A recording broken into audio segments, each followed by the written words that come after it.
Hello, everyone. Welcome to day 3 of our Democracy Solutions Summit.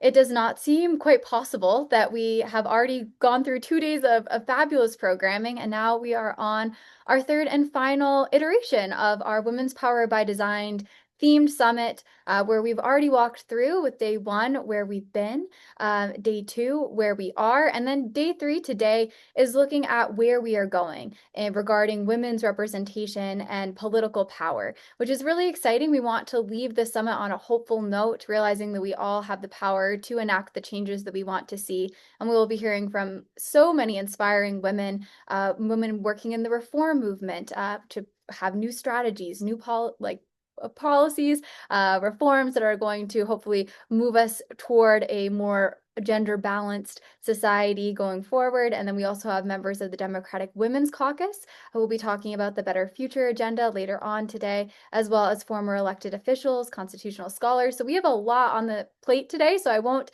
spend too much time doing this introduction. But I just want to welcome you all again. For those who have joined us for the first 2 days or any of the days that we've had programming, welcome back. If this is your first day of programming, welcome. We are so excited to have you. As we've done yesterday, if you want to in the chat, mention who you are, where you're from, why you're excited about increasing women's political power, please feel free to do so. We would love to know you. We want this to be a community and a collaborative effort throughout the day. We don't want it to feel like we're just talking to you. We want to be in conversation with you.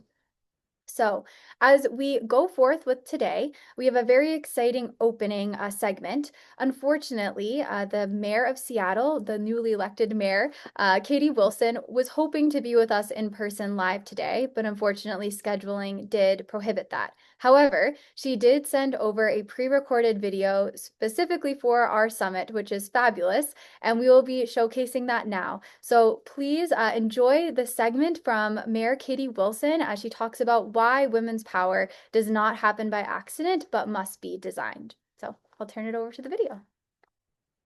Hi, I'm Katie Wilson, Mayor of Seattle. I'm sorry that I'm not able to join you live, but thank you for inviting me to participate in this way. Before I was mayor, I was a coalition builder and a community organizer. That background shapes everything about how I govern, and it's really fundamental to how I answer the question of what our democracy would look like if it actually reflected the people it serves. Everything I've read and studied and accomplished has taught me that progress doesn't happen by accident. It happens by design, and it happens when it's built from the ground up, by people more focused on getting things done than on waiting for permission. And that's a big part of why I'm here in office today. I knew that Seattle needed leadership that would focus on affordability, making real progress on homelessness, and prove that together we can take on big challenges and get big things done. So I ran on that platform. I didn't have a lot of institutional backing, but I built a team that operated like an organizing team. I built a coalition, and I won. And now I'm working every day to show that government can actually deliver for people. In addition to my specific priorities, one thing I'm committed to doing is showing my work. That means being transparent about what we're doing, what's working, and what isn't. My model of leadership isn't about making decisions behind closed doors, only emerging to make pronouncements. I believe that elected leaders need to be out in public, hearing from the public, building initiatives, and bringing people along with us. That's how we build trust and power. I think women's power by design is such a great theme because we've been waiting too long. Instead of waiting for the political system to catch up on its own, we need to build the systems and structures that make women's leadership the norm, not the exception. Thank you to all of you for your incredible work. There are so many barriers that keep women out of office, especially women with young children. Those barriers don't just hurt women, they make our democracy worse, less reflective, less responsive, and less effective. So let's represent women, break through those barriers, and strengthen our democracy for everyone.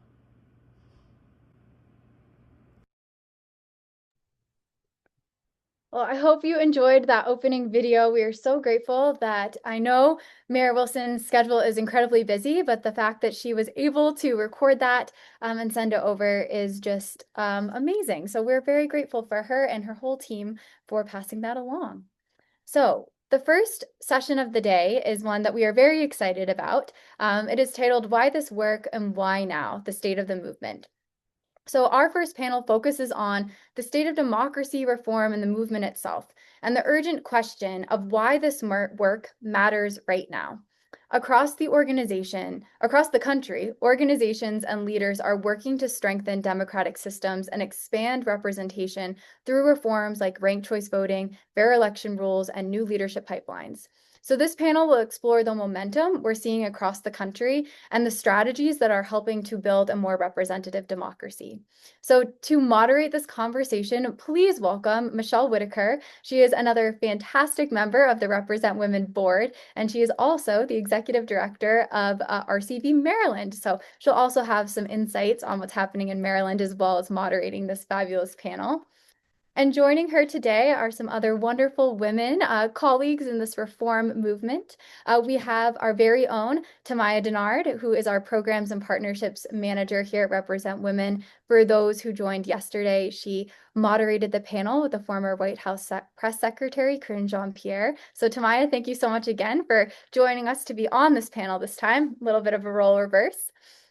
Next, we have Scylla Absol, one of my dear friends, who's also the executive director of New Mexico Voters First. She is a fabulous young reformer. She was listed as Albuquerque's 40 under 40, so we're very lucky to have her here today. We also have Liz White, the executive director of Upvote Virginia. I'm excited to share that we have some very pressing new news coming out of Virginia regarding reform. And so I'll let Liz explain a little bit more about that. But thank you so much for being here. We have Marcela Miranda Prieto, the executive director of California RCV. Again, a lot happening in California and in Los Angeles specifically, so she'll be speaking to that today as well. And last but certainly not least, we have Julie Luckey, who's the executive director of Alaskans for Better Elections. I've had the privilege of working with Julie for many years now on the reforms and efforts that have been happening in Alaska. So I'm just so grateful to have you here today to provide that perspective. So without further ado, I am passing the baton over to Michelle to kick off with our questions and a great conversation with these amazing movement leaders. So thank you, Alana, and thank you everybody for being here. I'm so excited to be moderating this panel with folks that I can really truly call my friends and colleagues in the work, where we continue to both share with one another about like what's going on, help and give each other advice, and just be there to be a support. And when we can, spend some time together laughing and enjoying the work, because there's always joy in the work. And these amazing women do find that. So we have this time together, and with this panel, I want to like make sure that we can give each one an opportunity to share a little bit about what's going on, and then answer any questions. So I'm going to dive deep right into the questions, and then let you all chat and talk. And then if you in the audience have some questions, please feel free to put those in the chat, and we will try to get to as many as we can. But I'm going to start off with Julie, who's our fabulous executive director in Alaska. And, you know, Alaska has been one of the most closely watched examples of how electoral reform in the country can move, and how adopting ranked choice voting and a new primary system can have a real impact in terms of who's representing communities and how voters engage in that process. From your perspective, what has Alaska's experience revealed about how these reforms change campaigns, voter engagement, and representation for the state? Well, thanks, Michelle. Thanks for having me here. And I always like to be what I call the light at the end of the tunnel, because I am excited to share with you what's going on in Alaska. And it is always so hard for me to distill all the improvements that we've seen into very, very few minutes, which I know we have here because we have a lot of fabulous panelists waiting for the next questions. And I'm sure everyone's familiar with what's happened nationally. And I hope you've heard some of our state level top lines, but I'm going to repeat a few of the most important ones. Both bodies of the Alaska State Legislature are currently run by cross-partisan coalitions. That means Republicans, Democrats, Independents working together to set agendas, co-chairing committees, and get policy movement on policy issues that are important to the state. Also, after our last election, our state house is majority women for the first time in Alaska's history. And it's all stripes of all across the political spectrum all across our great state and all the corners of the state. So we have all those women kind of at the front of that House debate.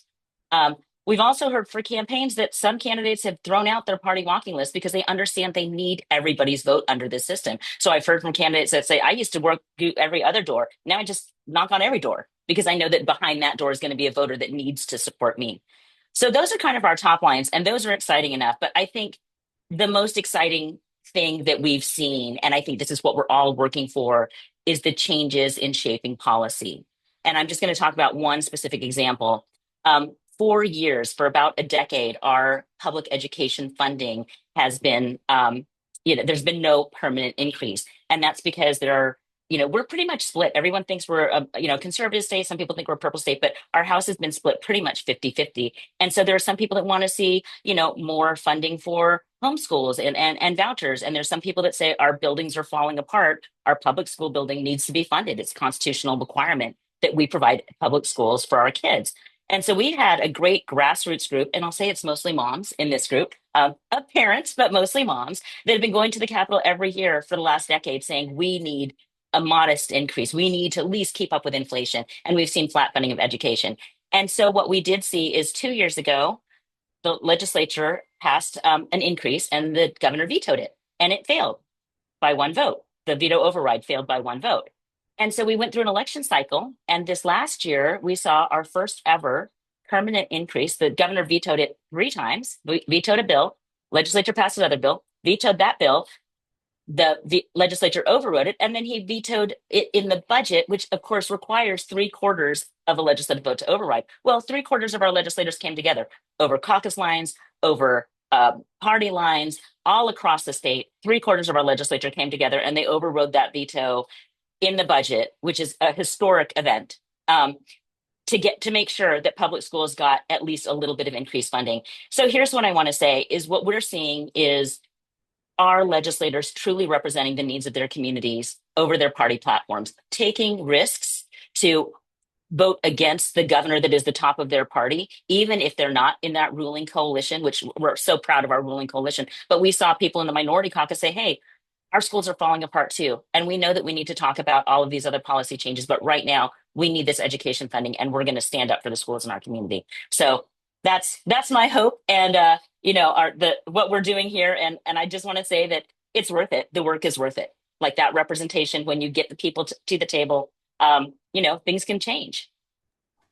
That's amazing to hear. And I think it's really important for us to all recognize that the work that we're doing on election reform has the connections to issues, whether it's education, climate, health, all of those pieces. And when we tie that together and recognize that that's how we, again, uplift communities. And even as the mayor of Seattle said, like, we have that more reflective community that represents the people who are in that community. So really exciting pieces there, Julie. Thank you for sharing that. I'm gonna go next to my neighbor and friend, Liz, because in Virginia, we have a lot of great things going on, and it's been a very important testing ground for ranked choice voting at the local level.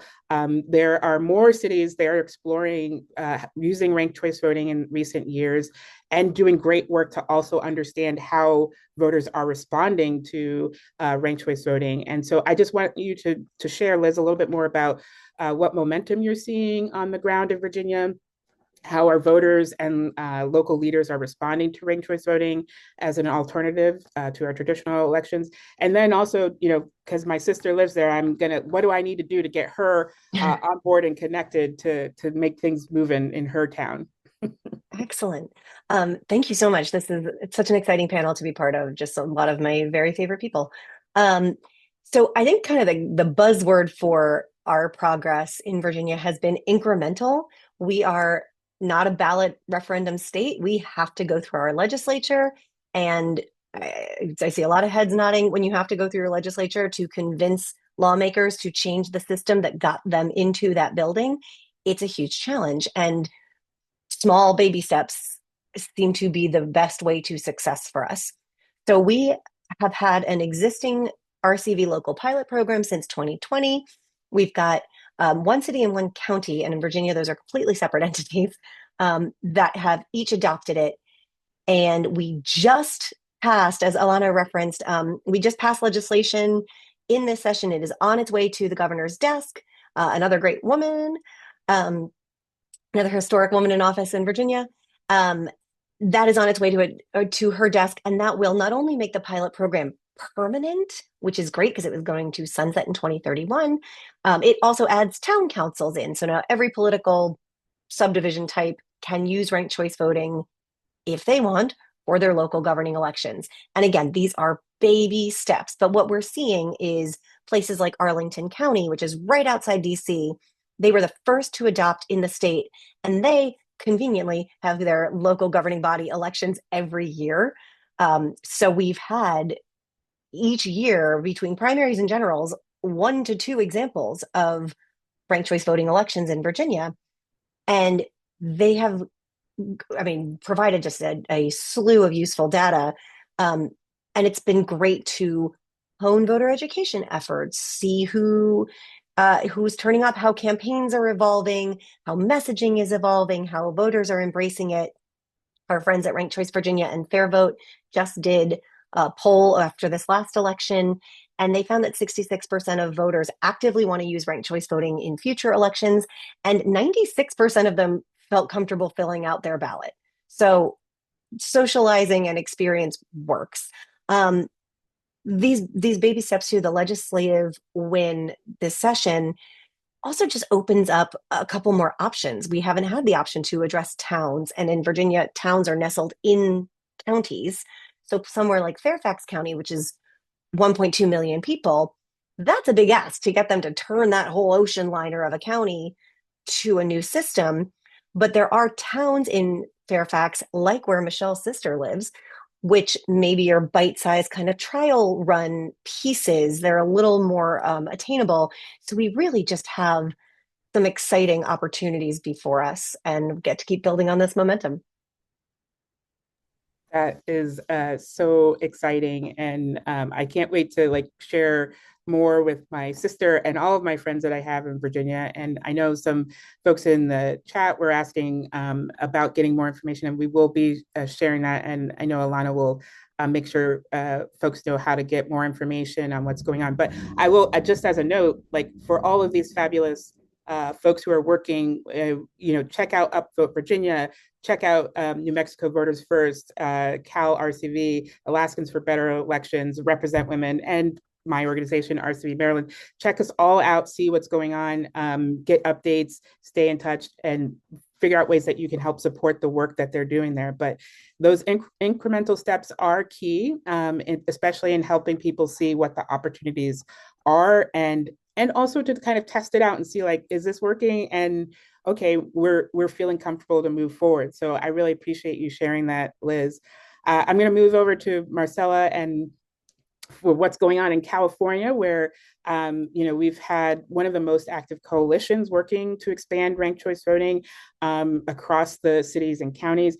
For those of you who don't know, California and particularly our Bay areas were one of the first cities to adopt ranked choice voting and really kind of help pave the way. I'll also just give a shout out to Tacoma Park, which has also have ranked choice voting for 2 decades. And so, those kind of the Bay Area and Tacoma Park have been able to really show how this has worked in a long period of time, but also how you continue to build the coalition to work beyond that. And so, Marcella, what lessons have you learned from building a statewide reform coalition, and where do you see the biggest opportunities for expanding ranked choice voting in the years ahead? Awesome. Well, thank you, Michelle, and thank you to all of our panelists and our members that are joining us virtually. It's an honor to be here with you all. I'm really excited about all the work that's to come for ranked choice voting, not only in California, but across the country. Particularly here in California, as Michelle mentioned, we've been really active in Southern California, and we have areas that are using ranked choice voting in Northern California that have been using it, like Michelle mentioned it, for quite some time. And so really we focus on expanding in Southern California, particularly in Los Angeles. And one of the lessons that we've learned is that not all all communities are the same, not one size and shape fits all. And Northern California is vastly different than Southern California. So when it comes to coalition building, it has to be both local and really collaborative with the folks on the ground. It's forming decisions and building coalitions, I'm sorry, and partnerships with educators, with community organizers, with local leaders, with community advocates. And in LA specifically, it's really been that specific work. What's good about the coalitions that we're building locally is that we're able to call our partners in areas that are already using ranked choice voting and that might have partners in the jurisdictions that we're now trying to grow and build in. And we can have them be validators and call these folks to really accelerate the coalition and grow it in LA or in Southern California. So LA is one of the areas that we're focusing on. San Diego is another one that's for 2028. Chula Vista, which is a border town in San Diego, and it's huge. They're all trying to build coalitions right now, but really it's working with the local community and solving the particular problems or issues that are going on in that community because again, they're not all going to be the same. And if our North Star goal is to get ranked choice voting on a statewide level, we really have to focus on getting people clued in on what ranked choice voting is, what the benefits of ranked choice voting are, what it's going to do for their communities, because every community, like I said, is going to solve a different problem. In LA specifically, we have a severe problem with elected officials getting convicted, getting indicted. The Fed tape scandal that happened a few years ago with Kevin DeLeon and a few other elected officials and a labor leader in LA really exposed the racial tensions amongst communities and people of color that were running for office. And so we can't have incremental change alone. We have to have big reforms happening, and it's really why we've pushed for ranked choice voting in the commission. So for those of you who are not familiar, we actually got ranked choice voting passed through the Reform Commission about 3 weeks ago, and we've been working on that for the last year, and it really took a lot to get people on board, but we really had to convince them that you're not going to change the status quo in LA and the power imbalance that you have if you don't actually shoot for the moon and the stars. And so we're also working on proportional ranked choice voting in the city of LA. They're actually going to take a vote on that next Tuesday. So if we're able to refer both proportional ranked choice voting and single winner ranked choice voting to the city council this year, that would be great. Ideally, we want proportional ranked choice voting for LA to really solve the issues, the deep issues that we're having. Like I said, the racial divisions that we're having amongst people of color. As you know, LA is one of the most diverse cities, and it's the second largest city in the US. And so we want to make sure that they're not encouraging and rewarding this polarization that has been going on for some time, that they're not discouraging new candidates from running for office and just having the old guard or the established team continuously running, and that they're not making it harder for women or people of color to run for office. So I think just the lessons here is really focusing and getting into the community and building those coalitions. Because for us, if we're not able to get ranked choice voting in different jurisdictions across the state, we're just not going to be successful on a statewide level.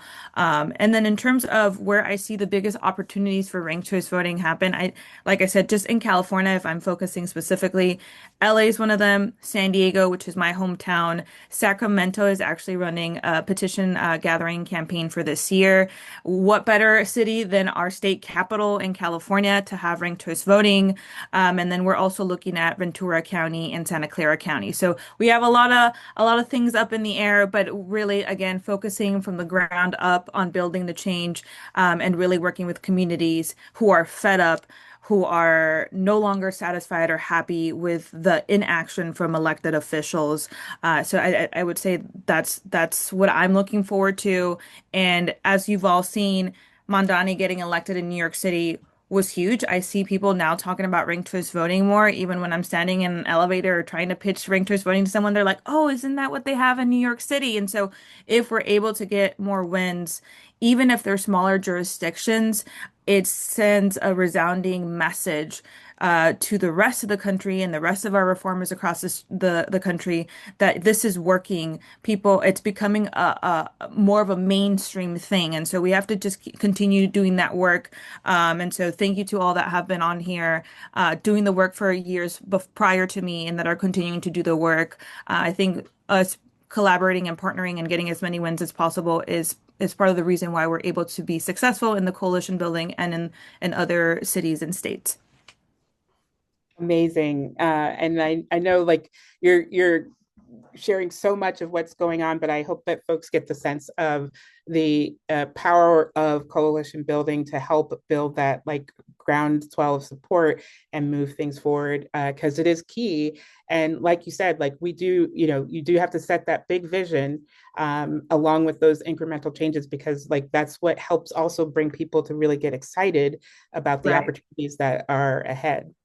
I'm going to move over to New Mexico and talk to Sila. And, you know, I know that there's been, New Mexico has been one of the, you know, states that has kind of been part of that wave of states in the US looking at structural reforms and what can help strengthen democracy. I think, I believe it was recently, there was an article like you were all, or a newsletter you celebrated your work on even just helping to make sure that we were increasing the pay for state legislatures, because if I'm correct, they were the only state legislature that was not paid.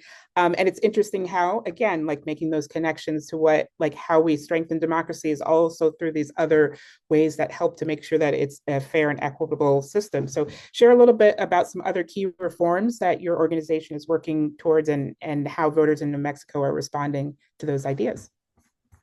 Thanks, Michelle. Yeah, just like Julie, I also like being a light at the end of the tunnel, and I love New Mexico. We're the land of enchantment, and I think that I hope that our light shines through, especially in this reform movement.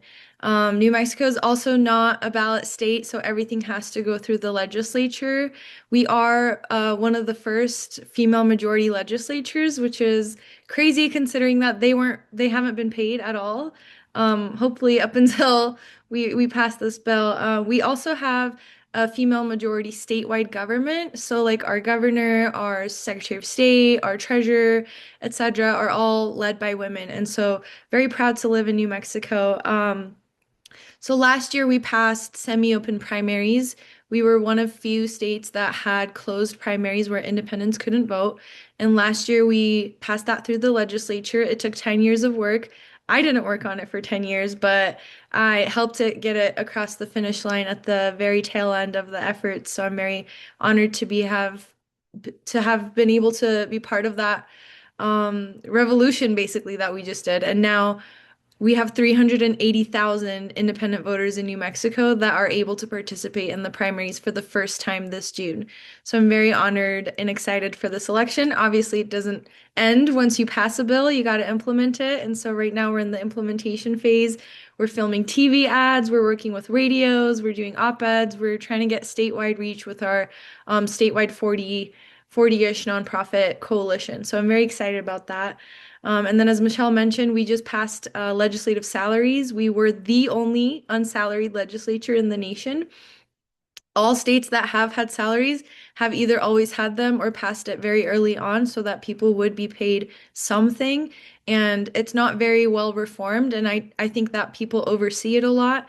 And I know Future Caucus recently did a report on why young people, in particular, young women, are leaving office after being elected because it's not sustainable. The salaries that they make in other states aren't sustainable.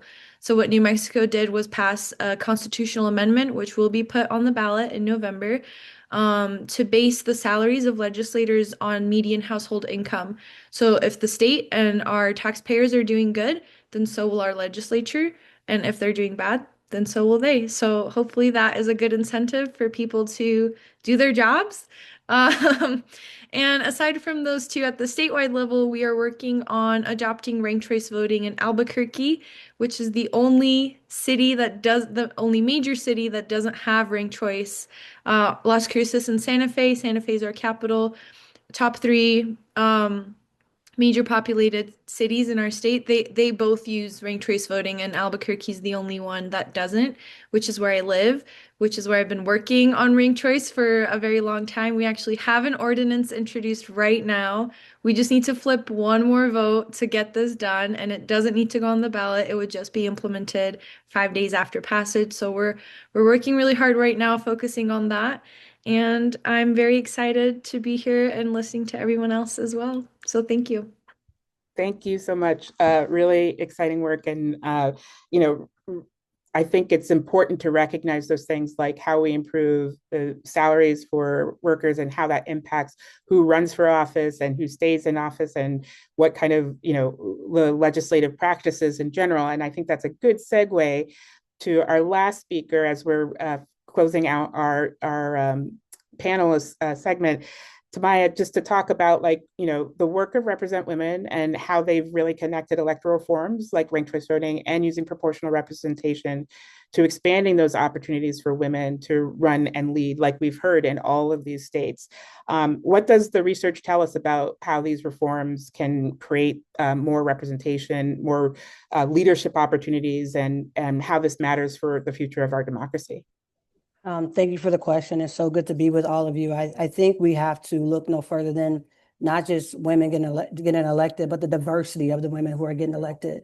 It's not just you know, a bunch of privileged white women who are getting elected to these offices. Just to be quite frank with you, you know, when you look at California, or excuse me, when you look at New York City, who has a majority of women on their city council, it's not just women, but who are those women? They are young women. They are Black women, they're Muslim women, they're Asian women, they're Latina women. If we look at the last term of city council, the president, the speaker of the city council the president was an Afro-Latino 30-something. That is amazing. And then you look at Portland, Oregon, and it's not just, you know, women, it's indigenous women, it's renters. So I think we have to look no further than like who is getting elected. And that's really important. And then not allowing political parties to decide the viability of women candidates, which they so often do, which disproportionately impacts women of color, younger women, and women who are not economically advantaged. So I'm proud to work in this movement just because I feel in all of my identities as a queer woman, as a Black woman, I feel represented, and I feel like I have more of an opportunity for representation under the auspices of, under the guise of ranked choice voting. Well, thank you, Tamaya. I know like there's such rich research that we have at Represent Women, and I hope folks take a moment to share that with all the links that we do have and that have been shared here. And I hope you all feel inspired by like what you're hearing that's happening on the ground. And you know, the real kind of top line message is that when we create systems that allow for a level playing field, we know that women not only can run, but they can win and they can lead, and they lead effectively. And so we need to create more of those opportunities all across the country. And we can do that both at the statewide level and local level with our cities, towns, counties. And so I hope you'll be inspired to figure out how you can be engaged with any one of the groups here or a group that is in your community to make that change possible, because that's how we make sure that the policies, again, and the communities that we live in are thriving, because we have people who know and really put forward that effort to represent their community. So thank you everybody for being here as our panelists. You all are amazing. I'm excited that I got a chance to just hang out and talk to you. Like we could have done this over coffee, but we're doing it as part of the democracy solution. So I will pass it now to Alana and say thank you. Thank you. Thank you so much, Michelle, and all of our fabulous panelists. I feel so lucky to be part of this movement, working alongside incredible women. The women you just saw on your panel are rock stars. So if you are from any of those states that we just mentioned, please look up their organizations if you're interested in getting involved. We're always looking as part of the movement for more people to be part of the solution, as well as if there is, you know, a local coalition in your own state and maybe you don't know about it, I'd suggest looking it up, because there is a lot of movement happening across the country. So even if you didn't feel represented with Virginia or Alaska or any of the states mentioned, I can almost bet that there's something happening in your state, and we'll pass around some resources on that. So Moving along to our next panel, as I know, again, we've got a little bit of a tight ship today.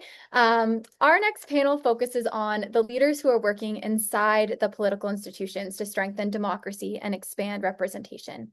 So from local governments to city councils and legal advocacy, these leaders are navigating the realities of governance while pushing forward new reforms, policies that make our political systems more inclusive and responsive. So today I am honored to be moderating this panel with three outstanding women leaders. So first, I will introduce Libby Schaaf, the former mayor of Oakland.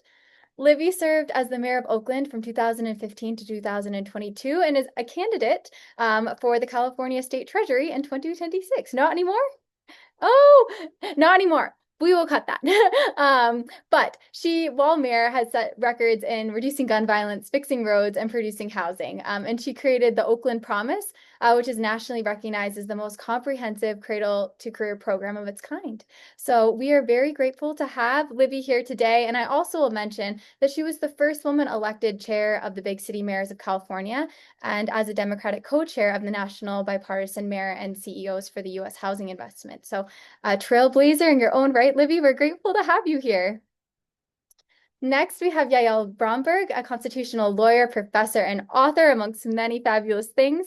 Yael is a constitutional rights and voting rights litigator, and she is the leading legal scholar of the 26th Amendment. So we are very fortunate to have her here to share her expertise today. Bromberg teaches democracy law at American University Washington College of Law, and she's also the co-editor and co-author of a new book, Youth Voting Rights, Civil Rights, the 26th Amendment. Yeah, And I have it. yes, if you have not already purchased or received a copy of that book, please, we'll post links for it, but I've had a chance to look at it and it's fabulous. So I'd love for you to share a little bit about that as well during this chat. And last but not least, we have Liz Keating, who is a former Cincinnati City Council member who took office in December of 2020 and was on the council for 3 years. And she made her mark in many ways, but people state that it was how she operated with as much legislation as she pushed and how bipartisan she was that really got so much done. So Liz, we're so grateful to have you here as well. Thank you. Well, I was going to begin with a whip around question, but I also feel like we're a little short on time, so I may just jump right into the direct ones. And if we have time at the end, we'll follow up with one that just includes everybody's voices. So I will start off, Libby, with you. So much of our summit has explored how democratic systems shape who has the opportunity to lead. And you have worked directly inside those systems as mayor of Oakland. You worked through some very complex and political and social moments. So as someone who's governed within the constraints of existing institutions, what lessons did you learn about the ways that political systems either enable or limit effective leadership? And where do you see opportunities for reforms, especially perhaps in terms of safety for elected officials, which could help leaders govern more effectively? Oh, thank you so much for that question. And I think we're all here because we know that we can have a more representative and frankly responsive democracy. Those special interests are real and they know how to influence elected officials. And one of the great things about women, and also I just want to say Oakland has had ranked choice voting for a long time. And so an electoral system that tends to elect the less polarized, more representative candidates, that is critical for a government that is going to be trusted. And I would just say that residents really want results. One thing to think about, I really want to just give a shout out to Emerge. It is a political training program. It is partisan. Sorry, it's for Democratic women. But I did this program, and one of the things I learned is that women tend to run for legislative bodies to be like one of the team. And we need more women to seek executive offices. So I'm just putting that out there for you ladies. Think about the executive offices. And then you do need to have a structure in your government that makes those responsibilities clear. I think sometimes we could use a little less legislation and a little bit more policy, like pilots and working on implementing. I think those polarizing candidates tend to care more about sound bites and kind of performative theater than actual, long, persistent getting results and outcomes. So those are some of the structural things that I experienced. The last thing I'll throw out there is how do we receive public input? I think that our laws really need to be updated. A lot of special interests have learned how to co-opt the city council meeting. And so that is an opportunity for more reform. It was great as mayor. We had a little mobile desk that we put all over the city and parking lots and in parts of the city that had very low voter participation. And people were so excited to see their mayor sitting on the street corner and anybody could come talk to me one-on-one without an appointment, in their neighborhood. So how do we refresh that direct democratic contact? Those are some of my thoughts. Oh, I love that. That's such a unique perspective. And I think that more cities should be having different mayors on the corners as we really want to hear from the constituents. And one thing I want to, well, two things. First, Emerge, thank you for shouting them out. We actually had Emerge represented yesterday. Ashanti was on here speaking with us, which was amazing.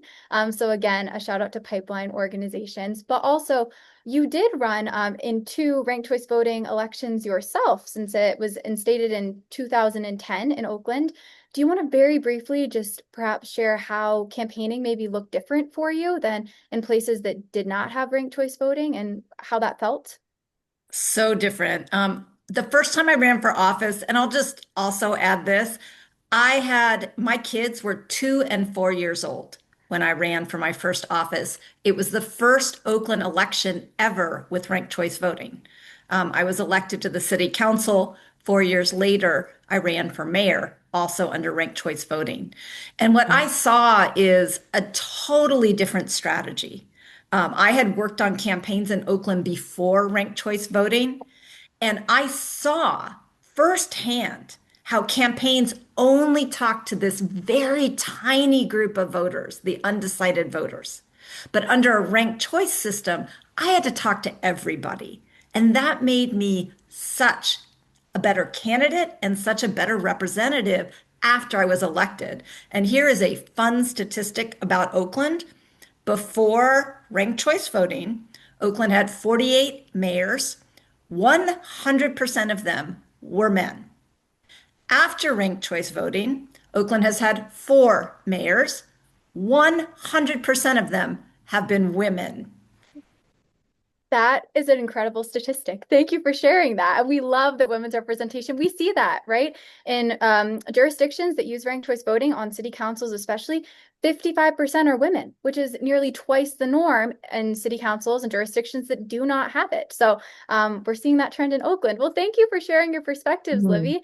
Liz, I'm going to jump to you. So you obviously had an experience running for and serving on the Cincinnati City Council, which gives you a firsthand view of how local election systems really shape who runs and who serves. And I'll say leading up to this interview, I read an article that was fabulous in the Cincinnati Business Courier that says, Liz Keating, the last of her kind for now, where colleagues described you as someone who thinks through all angles, really listens to people and their perspectives before making decisions.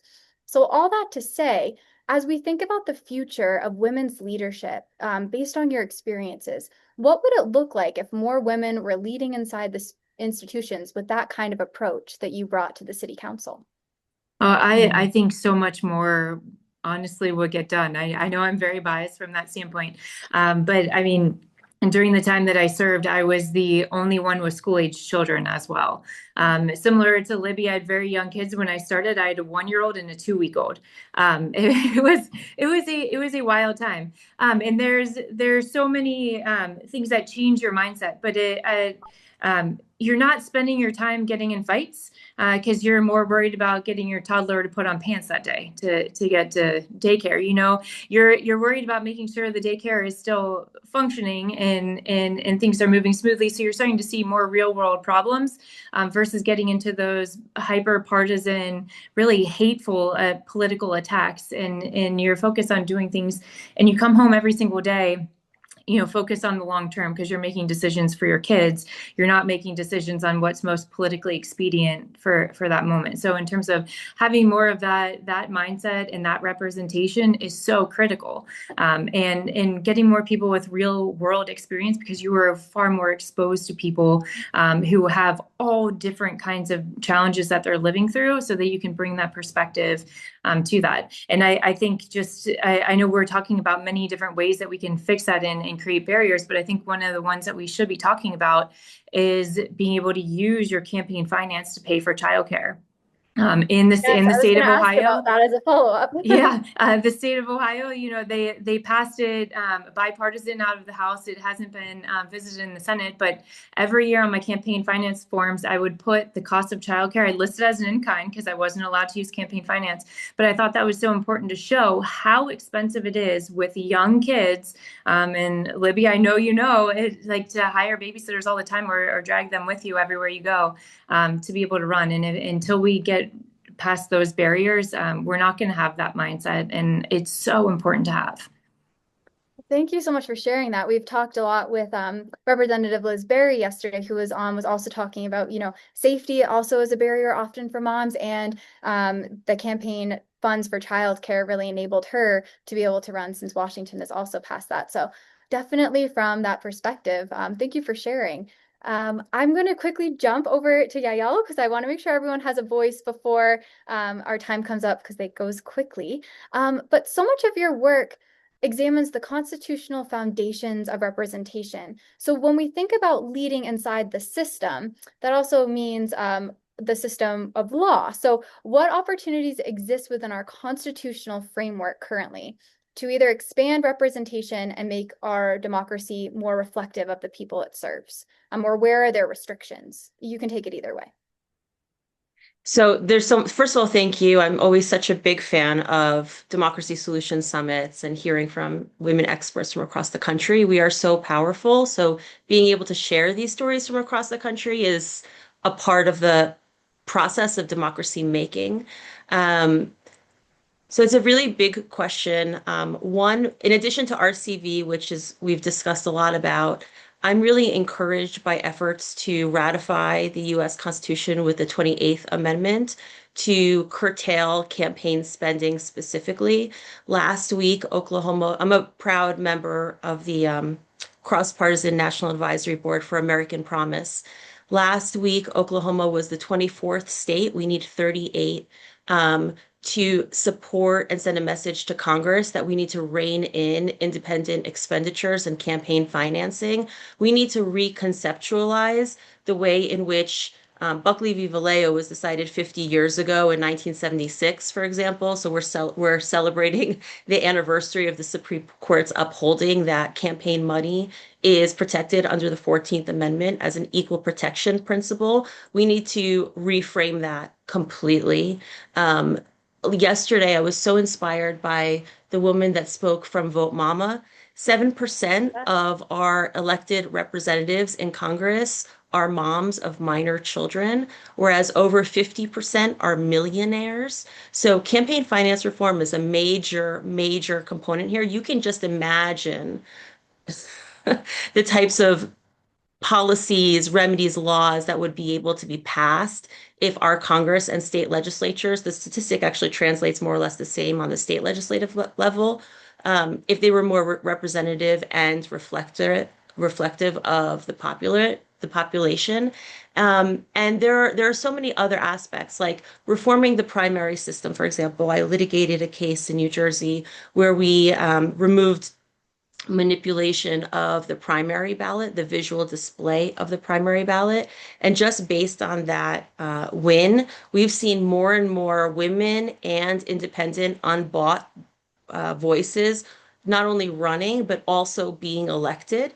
And I think that that's just an indication of who the electorate wants to represent them. And I'll leave it on this. There's, there's so much that I can share on this topic, but specifically around youth voters, because it is a subject of one of my areas of focus.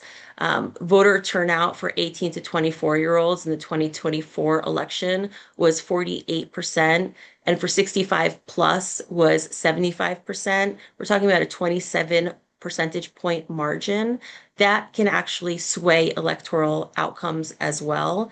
And we have to both engage in motivation, running motivating candidates, fighting voter apathy, misinformation, disinformation, profiting on polarization and hate, which we're seeing a lot of, especially on social media by foreign entities. And also removing obstacles like we're seeing today, even with the promotion of the so-called Save America Act.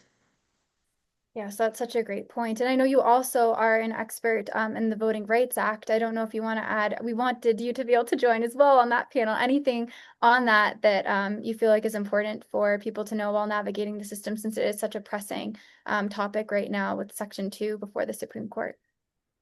Yeah, well, we're waiting for the decision to come down any day this term from the Supreme Court. But I think that instead of talking about the potential restriction and evisceration of these things, which can be very depressing and deflating, the power of organizing and advocacy, right? The courtroom is actually shaped by the court of public opinion as well. So the more that we can kind of marry and bridge the gap between what's happening in the courtroom and what's happening in the court of public opinion, we need the VRA. Evisceration of the VRA in the Shelby decision, for example, has found a rollback on the availability of polling locations across previously covered jurisdictions. There's another case that's making its way up to the Supreme Court to target the availability of a private right of action for a citizen to challenge of restrictions under the VRA. What we're seeing right now and what we're experiencing in terms of the arc of constitutionalism in the US is an effort for a third redemption, right? After the first Reconstruction and the achievements that the Civil War gained in terms of ratification of the 13th, 14th, and 15th Amendments, we saw introduction of Jim Crow laws, similar around the second Reconstruction during our civil rights what we know as the civil rights movement. And the question remains, are we in the midst of a third Reconstruction? And whether or not the Supreme Court, however it decides, that Reconstruction is always going to be people power and people based. And we have to force the issue and show up, because engagement is the enemy of authoritarianism. And we need to just keep on keeping on in all of the areas in which we all do the work. You can be an artist and you can be fighting for this work. You could be, an elected representative and be doing the same. We all have to be working in our areas. Oh, I love that. That really, the engagement is the enemy of authoritarianism is a great quote. And from yesterday, we had hope is action. So I think in whatever way we can work toward making change, in whatever small way, it might feel small, but it's really not at the end of the day. Anything that we're doing is really powerful. So I know we're coming up on time. These always go by so fast, but I wanted to ask all of you that when we're thinking about the next generation of leaders who are entering public life, what advice would you give to someone who wants to lead within today's political system or structural system? And what are the ways that you'd say this is how you can work to improve it? All right, I guess I'll start. I also just want to say, ranked choice voting, advocate for it, because as a mom, I don't think I could have run for office with the extended political cycle that is the traditional cycle. Having a shorter election cycle or campaign cycle enables moms to run and more working people to run. I also want to say, if we had campaign finance reform, I might still be a candidate for state treasurer. I'll just leave it at that. And then finally, on the fundraising front, it's great, Liz, that you can that now we can count childcare costs as a campaign expense, but women are already struggling to raise campaign financing. The ultimate win, and I know you all agree on this, is like affordable childcare, free childcare for everyone. So let's not stop until we get that, because that is what we really need to even the playing field. So that's my advice for you, the next generation. Don't put up with whatever incremental change our generation has achieved. You've got to go for the bigger wins, the systemic changes that we know our communities deserve. The last thing I'll say is like, keep your relationships. Politics is all about just, having friends, having people that will show up for you and give you the strength on those days where those special interests are really pounding away. Know your why. Don't be someone who just wants to have a title. Know the change that you want to affect as an elected leader. Don't, be someone, do something. So that is my advice for the next generation. We are counting on you. Thank you, Libby. That was a great way to end your part. I'll jump over to Liz. That's a hard one to follow. But I'd say my advice is surround yourself with people who think differently than you. Don't get caught up in the partisan politics. I know the system forces us that way. But when you're surrounding yourself with people who think differently than you, you're coming to the table with much better ideas. You're going to make better decisions. You're expanding your network. You're going to find new areas to become passionate about that you didn't know before. And you're going to be able to find more people to help you find better solutions. And I think one of the biggest surprises that I had, and that I think, and I want to encourage other people, is sometimes there's going to be people on the other side of the aisle, or people maybe who just are politically different than you, who are going to be your biggest allies to be able to get things done, and your biggest champions to be able to get you in office or get to where you want to go. So stop paying attention to what you see on TV or on social media all the time. Surround yourself with people who think differently than you, because there's some pretty cool people out there, and this world exposes you to it. That's amazing. And for people who feel like you don't have a community, we'll put in the Women's Power Collaborative there, because we have really intentionally created a space for a community to be had where people can feel, women especially, supported across the country. So thank you, Liz, for kind of setting that up unintentionally. And if you three are not part of our Women's Power Collaborative, we would love to have you. All right. And Yael, last but not least, over to you. Well, I really appreciate the comments shared by Libby and Liz, and I think that last piece about being able to work with people who do not necessarily always agree with you is critical. The relationship building and the making friends that Libby mentioned, I always tell incoming law students, say, look around you. These people are going to be your colleagues in the future. You don't need to like make enemies just for raw ego and competition. This is a collaborative process for us to work together. I have the privilege of working with young people across the country around voter suppression and voter engagement. And I think that looking at the examples, again, of the first and second reconstructions and what has worked, yeah, it's been youth leadership supported by multi-generational people, including women. There have always been women, especially, I have to say, especially in the second Reconstruction, Black women that were supporting the young people through their organizing, and also working interfaith and multicultural. We have a crisis of dialogue. We have to learn how to engage in civic dialogue, right? Otherwise, we're just furthering the polarization and the divide that is completely antithetical to the democratic process. So I think that there is a reason why there has been an effort towards dividing us. But we are much stronger. You just look at the income inequality. We are much stronger when we are working together towards a vision.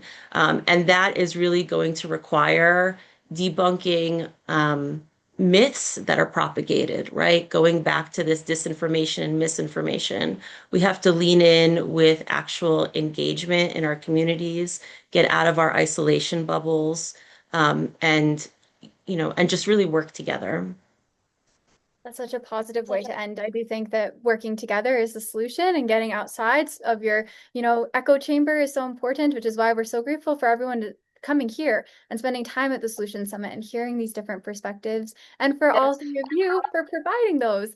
So I think that there's another conversation to be had in the future, because we could have gone on for a while about all of this, but I just want to thank you all so much for joining us today. And if there is an opportunity in the future to get us all back to talk again, I will definitely reach out. Thanks, Thank you, everyone. Alana. Pleasure to be with you. Everybody. Thank you. Well, thank you to everyone for listening to that incredible conversation. I learned so much, and I think that it really shows that the themes that we've seen for all 3 days, whether it's where we've been, where we are, where we're going, they all really interconnect, and that a lot of the topics are cross-sectional. The changes that we need to see all relate, and so that's just been a really great way to see our days as Women's Power by Design. It's still a work in progress, and we're all working so hard at that. And another fabulous woman who is working very, very diligently to help increase women's political power and create more opportunities is Keisha Gaskins Nathan. Keisha is a fabulous ally of ours. She works at the Rockefeller Brothers Fund. She's the program director of democratic practice in the United States. And Keisha's really going to walk us through, I'll hop off in a second, but what the future of support looks like, especially why philanthropy is important for the future, just a whole myriad of ways that we can increase women's political power from her experience and perspective. So I will hand you the floor, Keisha, to go ahead and share your thoughts. Thanks so much. Sorry, I was having a little bit of trouble finding my finding the unmute button. So first, I want to say thanks so much for allowing me to be part of this conversation. And I think what I'm going to speak to today is really the breadth of where we are and what I think the demand for the future is going to be. I think that, and so I will start. And I hope we land on something that that people can walk away from. And so I'm really struck by this moment where the United States is experiencing a media takeover by a narrow group of oligarchs with specific political and corporate interests, alongside direct attacks on civil society and clear infringements on voting and elections. And these, of course, are the very institutions that keep our democracy accountable, controlled by and for the people. Every mechanism that enables communities to access information and hold power to account, journalism, protest, free speech, voting, are all under attack or consolidation by the same forces these institutions were designed to restrain. When we understand that these spaces are the people's tools for accountability, and we see them constrained or eliminated, we must ask what that means for us individually and collectively. Our ability to participate meaningfully in democracy, our civil liberties, is protected primarily by our rule of law. And now more than ever, given the constraints we're seeing around direct action and these other spaces where people continue to fight proudly and importantly, but our elected leaders and judges are the ones who stand inside our systems of checks and balances and are increasingly important to protect the rule of law and people's rights. The structural reformers and elected officials that we've heard from these past few days have worked hard and continue to champion the necessary interventions and support that advance real accountability and quality of representation. And I say all this with the understanding that the United States democracy isn't broken.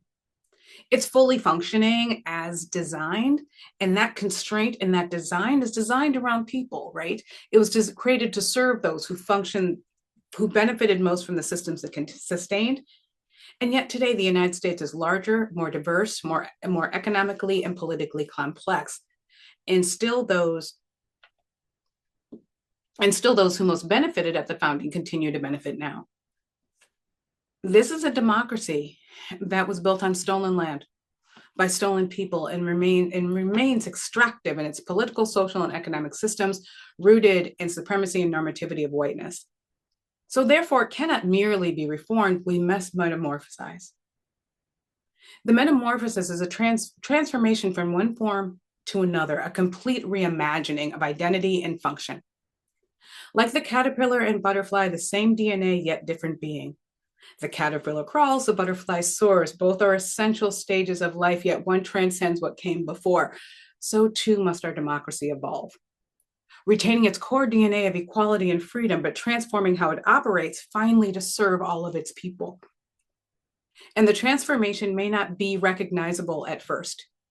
We have to recall we are bound to principles, not institutions, to values, not leaders. This degree of change is frightening and unfamiliar. The metamorphosis requires creativity and imagination to design and dedication and power to implement. In the end, it will elevate goals rooted in shared humanity, vital and sustainable futures. This change will happen by hard work with specific goals, deep intentionality, and discipline towards designing a new future. And I want to call back a little bit at this moment to our founding values, the original DNA. When the founders declared independence, they documented in the Declaration of Independence 27 abuses by a monarch that justified a revolution. I'm going to share a couple of them here. They revolted against a leader that prevented the passage of laws of immediate importance, yet in turn refused to address matters himself. They named that the system denied right of representation to large districts of people by a legislator that determined their fate. The legislative bodies were convened at places too far from public records or reasonable access by people.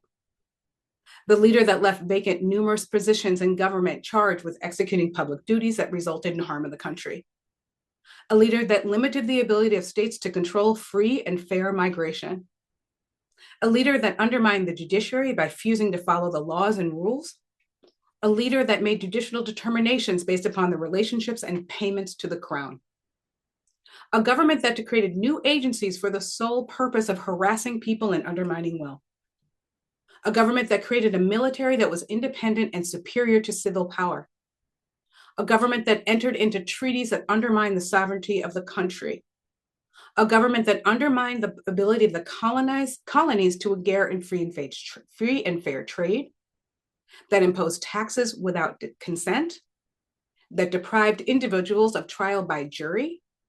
I want you to remember this one, a government that transported individuals beyond the borders for non-offenses. A government that took actions resulting in the plundering of seas, ravaging of coasts, burning of towns, and destruction of lives. I didn't write that, the founders did. Today, we face the echoes of that same tyranny.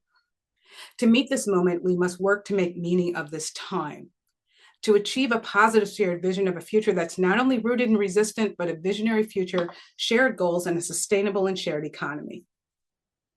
We have to scrutinize how we make decisions, who we vote for, how we vote, who we hire, where we invest, in the values that guide us. We cannot change the systems we critique if we refuse to change ourselves. The metamorphosis of democracy, the transformation of our economy, and the renewal of our institutions all require a feminist economy and an anti-racist civil society. And that has to begin with us.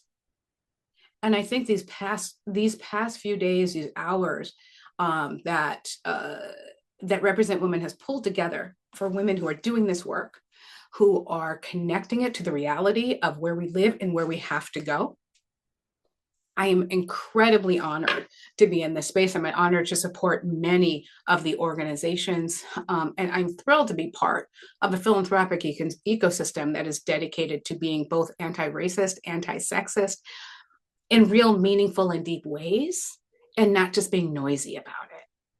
So I want to thank you all for the time and opportunity to share a couple of the ideas that I've had to create a vision for what's next.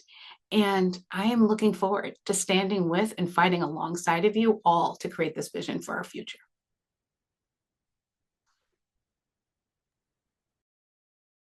Thank you so much, Keisha, for those remarks and for sharing. I do agree. We are all it's a metamorphosis that we're in. And just because we're in one iteration, it doesn't mean that we can't metamorphosize and do something else. So thank you for those remarks. And we have another panel starting in just a moment that is a really special panel for us today. So I'll just give a little background. When we were thinking about the cadence of Women's Power by Design, and we're thinking about day 3, about what we're building, where we're going, we really wanted to ensure that we were also including the voices of the next generation, that the younger women who are, building to do this work that we have started and the women before us have started, continuing to pass that torch. And so we have reached out to a couple of daughters of women from the movement who will be joining us in just a little bit to share what they would like to see from the future of women's representation and political power. But before we get to them, it is my honor to invite Ruby Coleman, who was once a Represent Women intern, but she is a fabulous advocate and ally for our work at Represent Women. She is going to be kind of sharing her reflections briefly on what she would like to see for the future of women's political representation and power. So just to give a very brief overview of who Ruby is, she is currently a public affairs fellow at APCO and the communications director for Miguel Ward 1. And she is currently finishing her master's in political communication at American University. So she is an expansive litany of work that she's done and democracy, campaigns, nonprofits. So I'll let her speak a little bit more about what drew her into this work and why, as a younger person, you're so passionate about increasing women's political representation and power. So I will give you the floor, Ruby. Hi, everyone, and thank you so much for that wonderful introduction. But yes, my name is Ruby Coleman. I'm a self-described pro-democracy organizer, campaign junkie, but most importantly, a former Represent Women intern. I've worked on 4 campaigns, my favorite actually being the campaign for ranked choice voting here in DC, and I do work at public affairs at APCO. When I was thinking about this and thinking about what I wanted to say, I realized I kind of fell into the world of women's representation. It was something that I was passionate about. It was something that always mattered to me, but it wasn't necessarily something that I saw myself taking action on until I took a class my sophomore year of college with Susanna Welford of Running Start. And that class is Women and Political Leadership. And what really stuck out to me of that class was that the biggest reason that women do not run for office is because they do not believe they can. And that was something that's shocking to me. It's true, but it's something that's so simple, but so huge that's preventing so many women from running. When you look at all these women that do actually make that decision to run for office, it made me really think about how many steps it took to get there.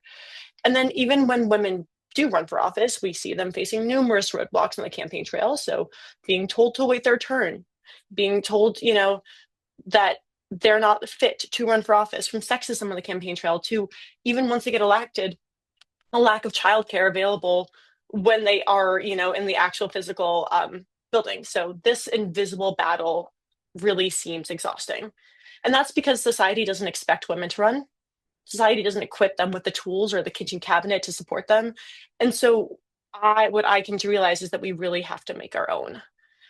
I truly believe that the world of democracy reform and women's representation are so deeply intertwined because we cannot have a true representative democracy that works for all of us until we have a diverse coalition of people in public office. That's women of color, that's queer women, that's people who are non-binary. That is the entire coalition of what this country looks like represented at, the elected at the public office. And so that's why I love Represent Women. I mean, they are fueling our democracy forward by creating these sort of innovative solutions to address the gender gap we have in politics. And so whether that is appointing women to judicial positions, whether that is instituting ranked choice voting, which is one of my personal favorite reforms, it's clear that change is needed and is imminent. I mean, by nature of holding the Democracy Solution Summit, by nature of gathering this incredible coalition of people together, it's really clear that we're moving towards change. And I am so grateful to be partnering with an organization that does drive that change. But also, that change is really hard. That change takes so much out of, everything that you are already giving on a daily basis. And it's really hard to mobilize the next generation of women leaders when they don't have enough role models in office to look up to. And it really takes a special type of person to forge their own path, both for their future and for everyone who comes after them. And so that's why I'm really excited to be here, to be moderating this panel, and to see these young people so passionate about the future. As someone who is quite often the youngest person at a town hall, at a networking event, on a campaign team, it's really inspiring to see that even more young women are taking control of their future and getting involved in the solutions that really benefit them. So thank you so much to Represent Women for this opportunity. And I am so ready to get this conversation started. Thank you so much, Ruby, for joining us, for giving that incredible opening for this and sharing your thoughts. We've just felt so lucky to have you as part of this Represent Women family for such a long time. And it's been wonderful watching you evolve in your different interests and getting your master's. And we're just so grateful you've stayed part of our ecosystem long past your intern days. So I'm just going to quickly introduce the three young leaders that will be joining Ruby for their conversation. So first, we have Helen Haas, who is the daughter of Fairvote CEO Meredith Sumter. Little brief overview of Helen. She is a high school senior and a student advocate with a special focus on climate change, educational inequality, and increasing female political representation. She currently serves as the co-director of Climate Leadership Fellowship's high schools program, managing 45 plus international chapters, as well as the student liaison to Arlington's Commission for Climate Change, Energy, and the Environment. Her work has helped support political campaigns, such as Abigail Spanberger's gubernatorial campaign of 2025, as well as government groups such as the Arlington Commission on the Status of Women. So Helen, we're so grateful to have you here to share some of your thoughts. And you're already doing so much as a high school senior to really ensure that women have a seat at the table. So thank you so much for being included. Next, we have Naomi Weiser. She is the daughter of Wendy Weiser. So for those of you who joined earlier in this week, Wendy spoke on our panel about the Voting Rights Act. She is an expert in all things voting rights and works for the Brennan Center of Justice. So Naomi, I'm sure living with your mom, you hear a lot about democracy and changes in women's political power. So we're so excited to have you here today as well to share your thoughts. And lastly, we have Clara Reynolds, who is the daughter of Amber McReynolds, who also joined us on day one to speak about election administration and voting on our final section of the day with Congresswoman Custer and Jen Dalby. And so as the daughters of women in this movement, each of these young women is growing up in the footsteps of women trailblazers, and leaders. And so you're continuing to march forward for change and for your generation to ensure that women's voices are heard, and that gender balance is reached, and that women have a seat at the table always. So Ruby, I will let you take it from here to speak with these outstanding young women leaders about what they would like to see from the future of women's representation. Thank you so much. And it's such a great opportunity to be able to speak with you all today. And selfishly, it's a little bit nice not to be the youngest person here. So thank you for that. My first question that I want to start with is, I think that society really defines what makes a candidate electable and what defines leadership and what that kind of means. But I'm curious from your perspectives as young women, entering these fields, when you think about leadership, what qualities matter most to you? And do you see those qualities reflected kind of in your elected officials and in your political role models in general? Helen, I think we can start with you. Yeah, I can start it off. I think one of the biggest things for me when thinking about leadership is knowing when to lead and when to follow, when to incorporate new ideas, and when to allow other people to have the voice. So to me, a leader is always going to be someone who, at times, obviously, you're going to have to lead and you have to exert yourself, but they also know when to step back and when to kind of allow other people to participate in building new ideas and building new solutions. Absolutely. Naomi? I think strong leadership starts with empathy. Like when a leader takes time to understand someone's feelings and people's perspectives, it creates a sense of safety and like everyone is heard and that their experiences actually matter. I also think it's important to be able to communicate goals clearly in a way that everyone can understand and relate to. Yeah, just adding on, I think it's really important to have someone who's very supportive in like everyone's goals and ambitions, and someone who can really follow through with everyone's ideas and just help other people become the best versions of themselves. Absolutely. Thank you guys for that. And kind of building off of that, when we're talking about this quality of leadership, I'm curious, what do you notice about how women lead differently? If you have noticed anything of how have you noticed either from women role models in your life, both political and maybe non-political, but how do you think that women lead differently? And whoever wants to can start. I can start if that's all right. I would say I have kind of noticed a bit of a difference. And the difference I've mostly noticed is I feel women naturally can be sometimes more effective at organizing people. Um, and being able to work with people who may not agree with them. I think a lot of times historically, women have had to kind of find other ways to find power. They're not, power is just not always given to women historically. So I think that there is kind of more of an innate thoughtfulness for other people and kind of an inclusivity. And I think that also kind of enables boldness, being able to incorporate a ton of different voices and to organize people very effectively. I think it makes women more bold as leaders. I agree. I think historically women have had to overcome more challenges and stereotypes to get where they are, and I to be taken seriously. And I think many women leaders had to be hardworking and very determined. I think a lot of women leaders are also just like they understand that not everyone has a voice and not everyone, some people are just afraid to speak up, and they really make sure that everyone feels included and everyone's ideas are put to good use. Absolutely. And I think kind of just to build off of what all of you were saying, we've seen kind of generally that men intuitively decide to sometimes to run for office. Meanwhile, women often have to be asked and kind of convinced and like proven that they have this type of support behind them. And I think to all of your points of like that is very helpful in coalition building, and like both internalizing and also passing on that type of encouragement. But kind of moving on, I'm curious. I mean, I'm not too much older than you, but I'm curious what you feel that the issues that are most important to your generation are right now, whether you think that those are being displayed in your elected officials, both at the state and federal level, and just what is, I guess, most important to you overall. Yeah, that's a really good question. I think for me personally, one of my biggest concerns has been climate change since I was very little. That's like one of my most passionate, one of the things I was most passionate about.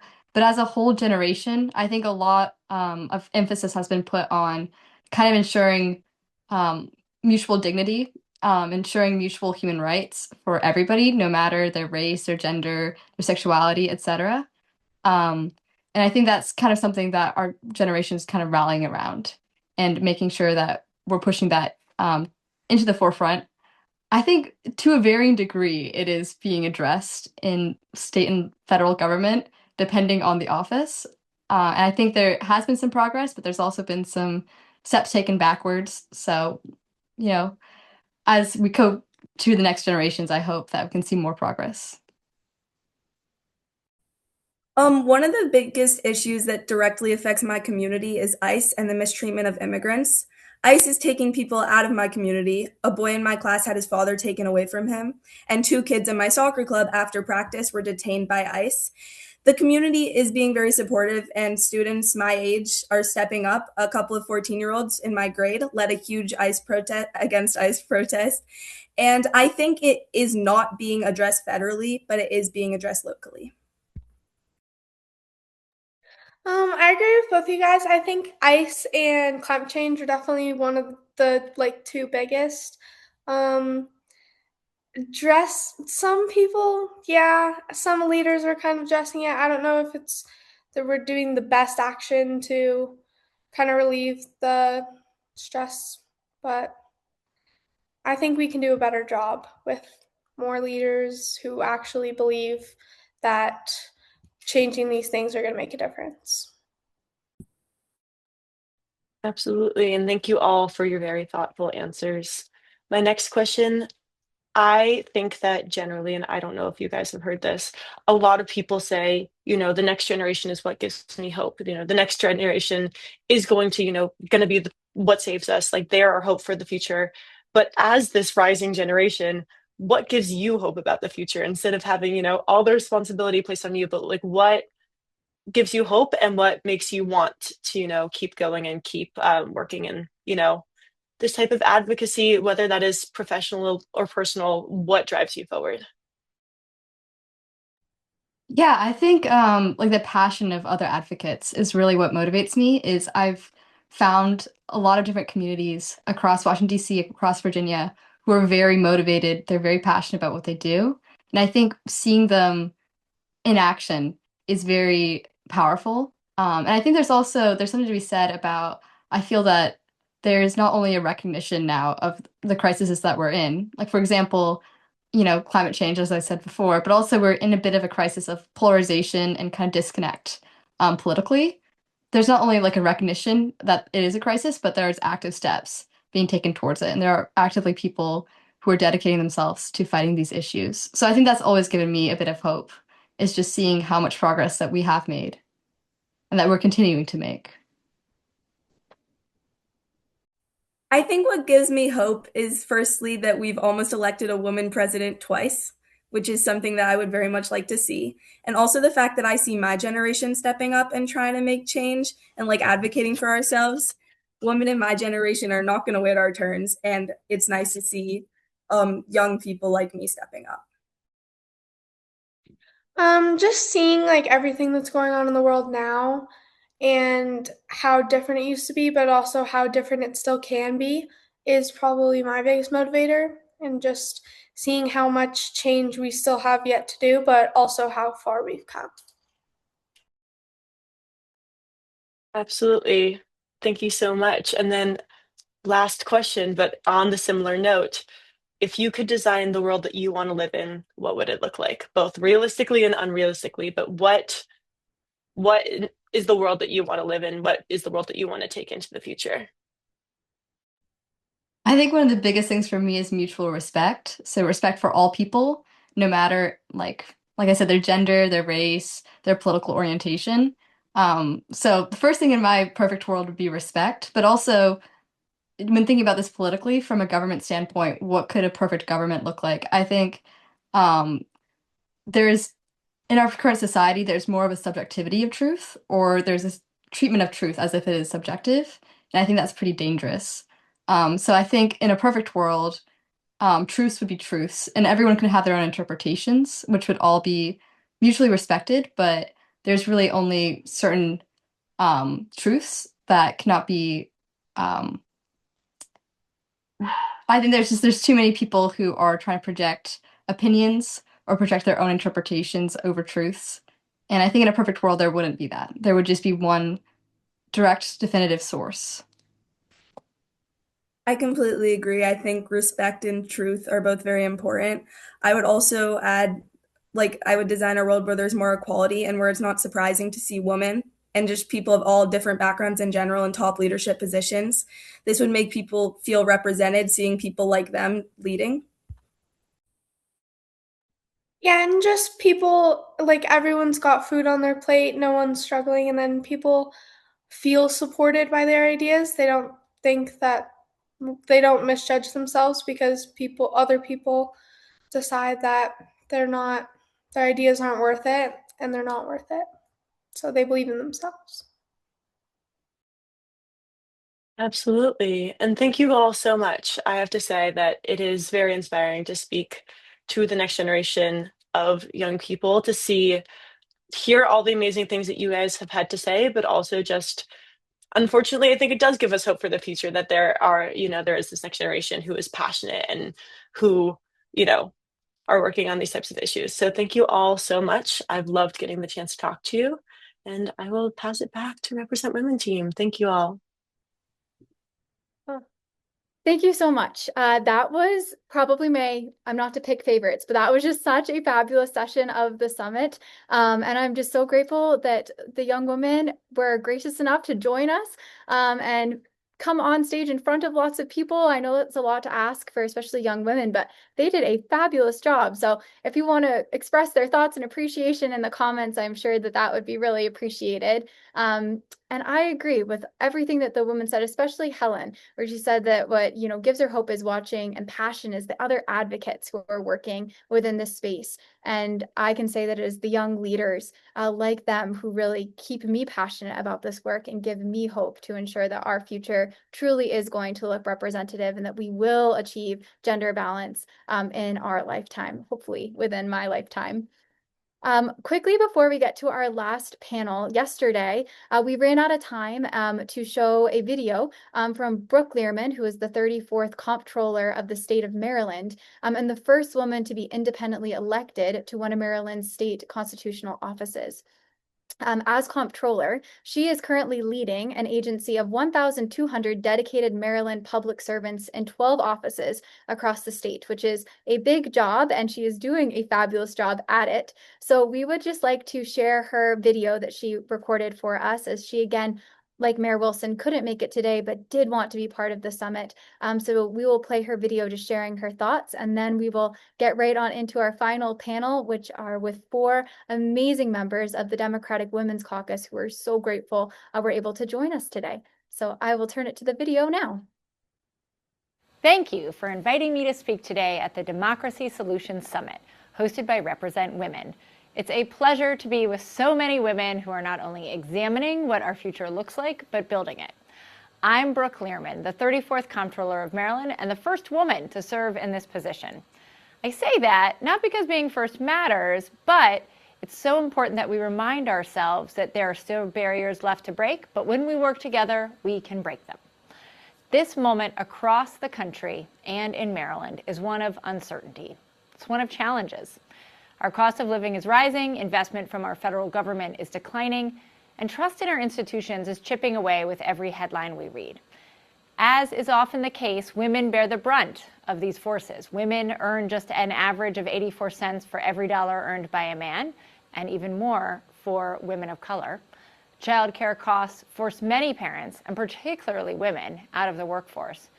And through it all, women face persistent bias, sexism, and expectation to navigate environments, workplaces, and an economy that was not necessarily built with us in mind. These challenges need solutions, and this is a moment that requires bold leadership who believe in resilience across government, business, and community. This moment needs leaders like the women in the room. We need you to raise your voices and ideas and to form partnerships in all communities with all people. We can't talk about the future without thinking about how women are already leading. In Maryland, women make up 49% of workers and own 44% of our businesses. And nationwide, women-owned businesses add $1.8 trillion to America's GDP every year. This impact is about more than numbers, though. Across industry, women's leadership drives productivity, it drives collaboration, and it drives innovation. Let's be clear, when women lead, our economy benefits. As comptroller, I've seen how women matter to our economy and how we make a difference in leadership. But I've also faced barriers, as you have as well, and some skeptics. When I first decided to run, I had some doubters who told me I couldn't fill the shoes of the men who came before me. I reminded them, my shoes are different, I wear high heels. They also said to me, oh, you can't be comptroller, you're not an accountant. I reminded them, if you know who else wasn't an accountant, any of the men who served in the role before me. Since taking this role, I have centered how our state supports women. I guide investments from the Board of Public Works towards women-owned businesses. I'm proud to have women in leadership roles throughout my agency, and I'm consistently asking not only where the tables of leadership are, but who is sitting at them. And that's only the beginning. Our future must be one where more women lead, where our democracy is shaped by leaders who reflect the diversity of our entire society. It has to be shaped by you. By being here today, by standing up, by raising your voices for change, and collaborating to create the institutions that will serve all people, including women, you are building that future. My core value is that we all do better when we all do better. There's an important caveat to that. We all do better when women do better. So let's work together to make better happen. Thanks. Well, I hope you enjoyed that video as much as our team did when we received it. I agree that we all do better when we all do better, especially when women do better. And that's why we're just so grateful we've had so many fabulous women on our panels today and the days before. And we have another fabulous ending panel today.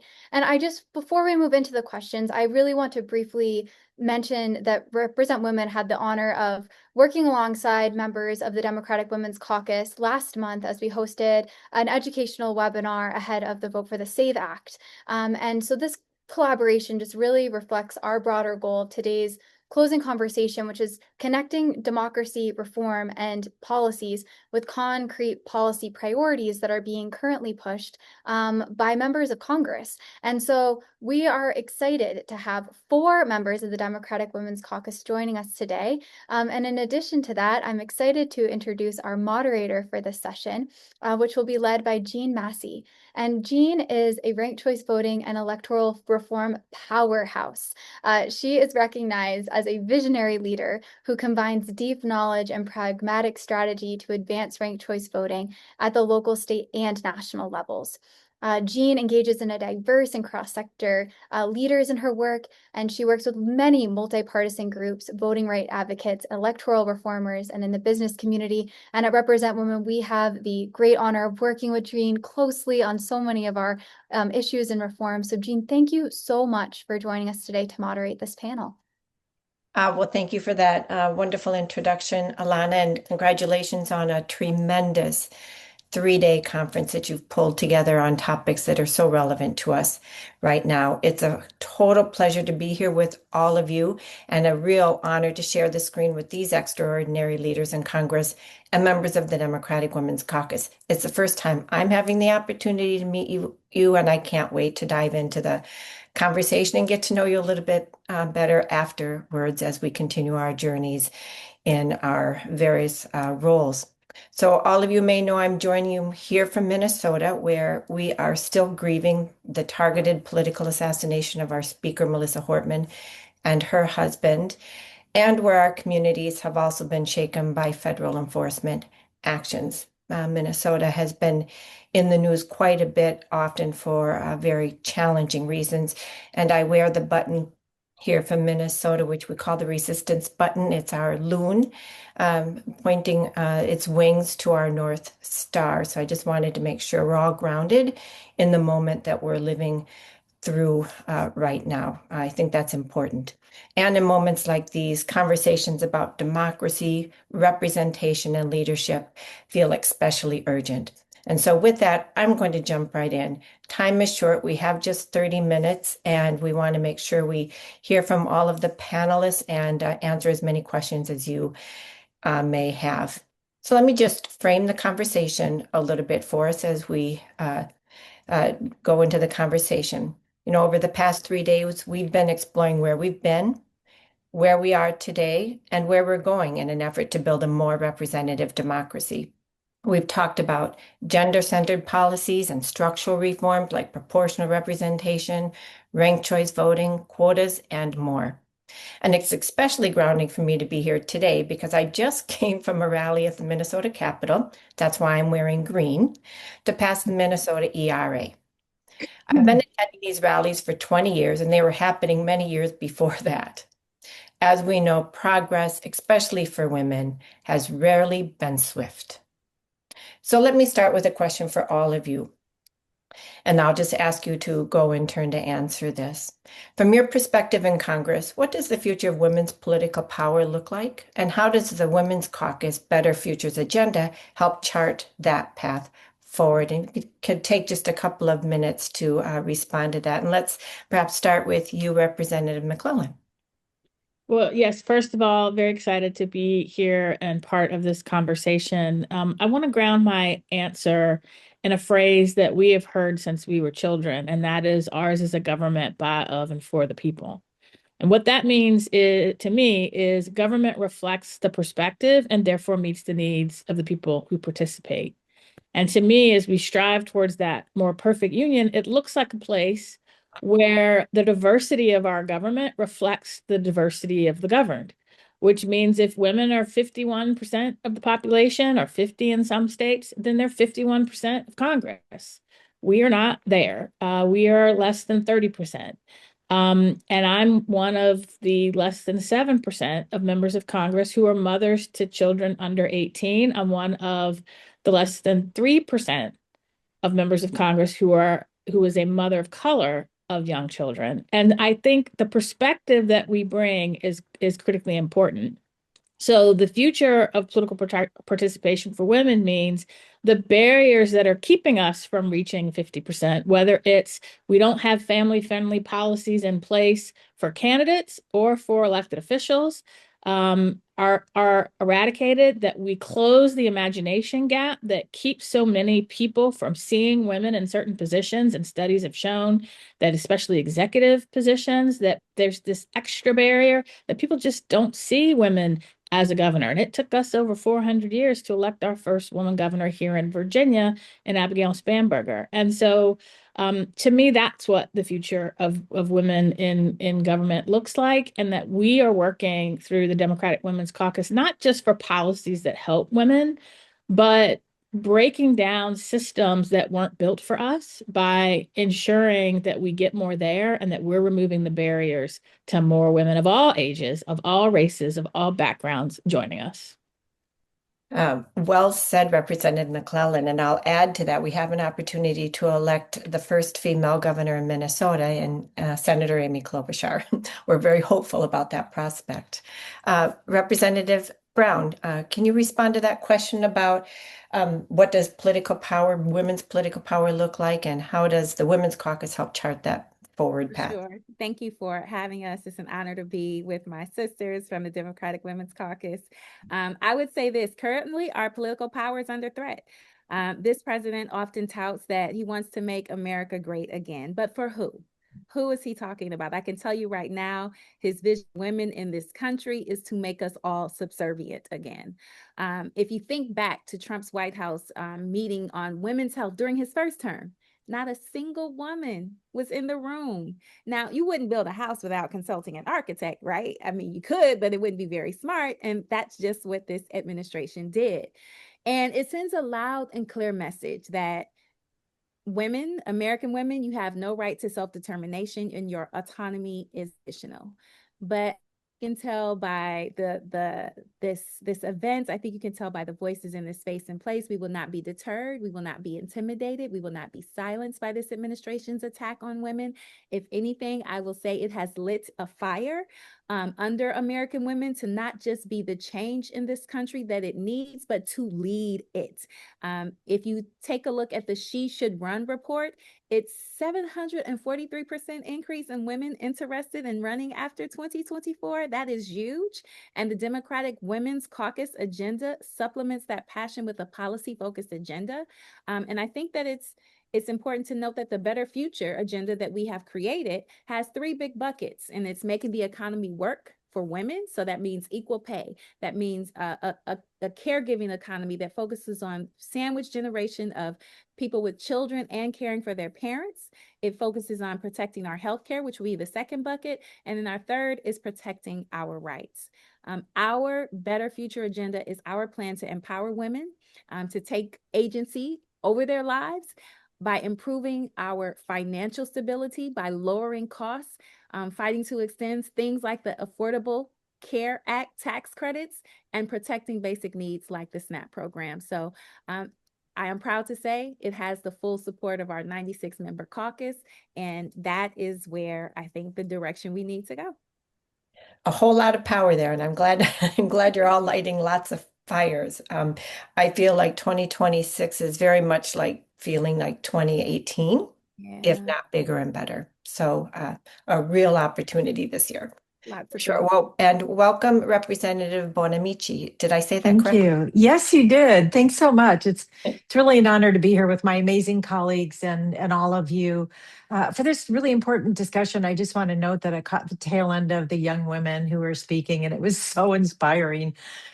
So when I got elected to Congress in 2012, in a special election at the beginning of 2012, there were no women in the Oregon delegation. Both our senators, all the representatives were men. And it was me and the guys for a decade. Now we have 5 Democratic women in Oregon in our delegation. So I'm pretty proud of that.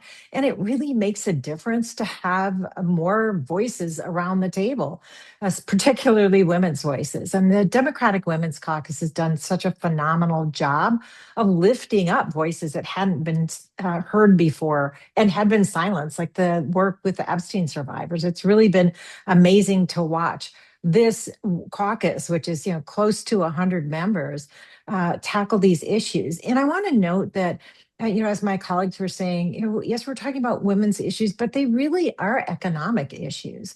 When families are struggling with costs, that doesn't just affect the women, it affects the family. And so we've been laser focused on, housing, affordable healthcare, affordable childcare. As we just heard, paid family leave, that's part of that big bucket, and real solutions to the care economy. And I work on affordable childcare, but it's also senior care and elder care. And those, as Representative Brown said, in the sandwich generation, where you're taking care of both.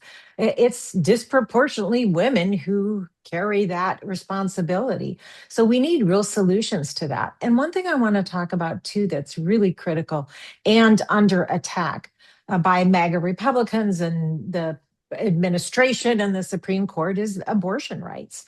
Some people say that's a women's issue. It's an economic issue, because if you can't control whether or when to have a child, it definitely affects you economically and it affects your whole future. So this better future agenda is really about making things better for the people we represent and the country. And it was really inspiring to listen to the young women talk about how we came close to having a woman president twice. I want to note that I've read things about this over the years and research that in general, men tend to run because they want the position and the power. Women run because they want to get stuff done. And they typically have something, I want to fix this problem. It's not about having the power or the title. It's about getting together, figuring out how to get things done. And I think back to 2013, I don't think the colleagues with me on the Zoom were in Congress at the time when there was a big shutdown. It was the women who opened up the government. And when there's a congressional baseball game, the men get together and Democrats play Republicans. The women get together and form one team and play the press, because it's the collaborative effort. So women get things done. They get things done to help not only women but families. And so we need more women in office. And there's lots of organizations working on that. And I'm really excited to see just the increase in women interested. I remember after the first election of Donald Trump and the number of women who spoke up and being in that phenomenal women's march, we're going to see that happen. We see that happening again and again. So I'm thrilled to be with you. And we have another colleague joining us. Yes. Wonderful. Oh, well, thank you for being such a trailblazer, Representative. It really matters, the era you came in and the kind of progress that you've been able to see. And I just wanted to highlight, when you talk about women really coming in to service to get things done, I'll put a fine point on that. Speaker Hortman always had a rallying cry, and it was, do you all know what that is? It's become pretty popular, LFG. And she would say it all the time, and she would be very short on speeches and said, "Let's get to work." Like that was her style. So I will. This conversation is in large part in her honor. Welcome, Representative Skolton. Glad that you could join us. We're really talking about the Women's Caucus here. Maybe I'll posit the question to you this way: you're newer to the to Congress and to the Women's Caucus. Congratulations on your elections and turning that seat blue. What drew you to the caucus, the Women's Caucus, and what does the Better Futures agenda reflect for you, the priorities that women leaders in Congress are bringing to policy making today? Well, thank you so much for having me. It's such an honor to join you not only as the first woman in history to represent my district in Congress, unfortunately, a claim that far too many women in Congress can make. I'm sure my colleagues have already touched on this, but 15,000 people have served in the House of Representatives. Fewer than 400 have ever been women. That is an astounding figure.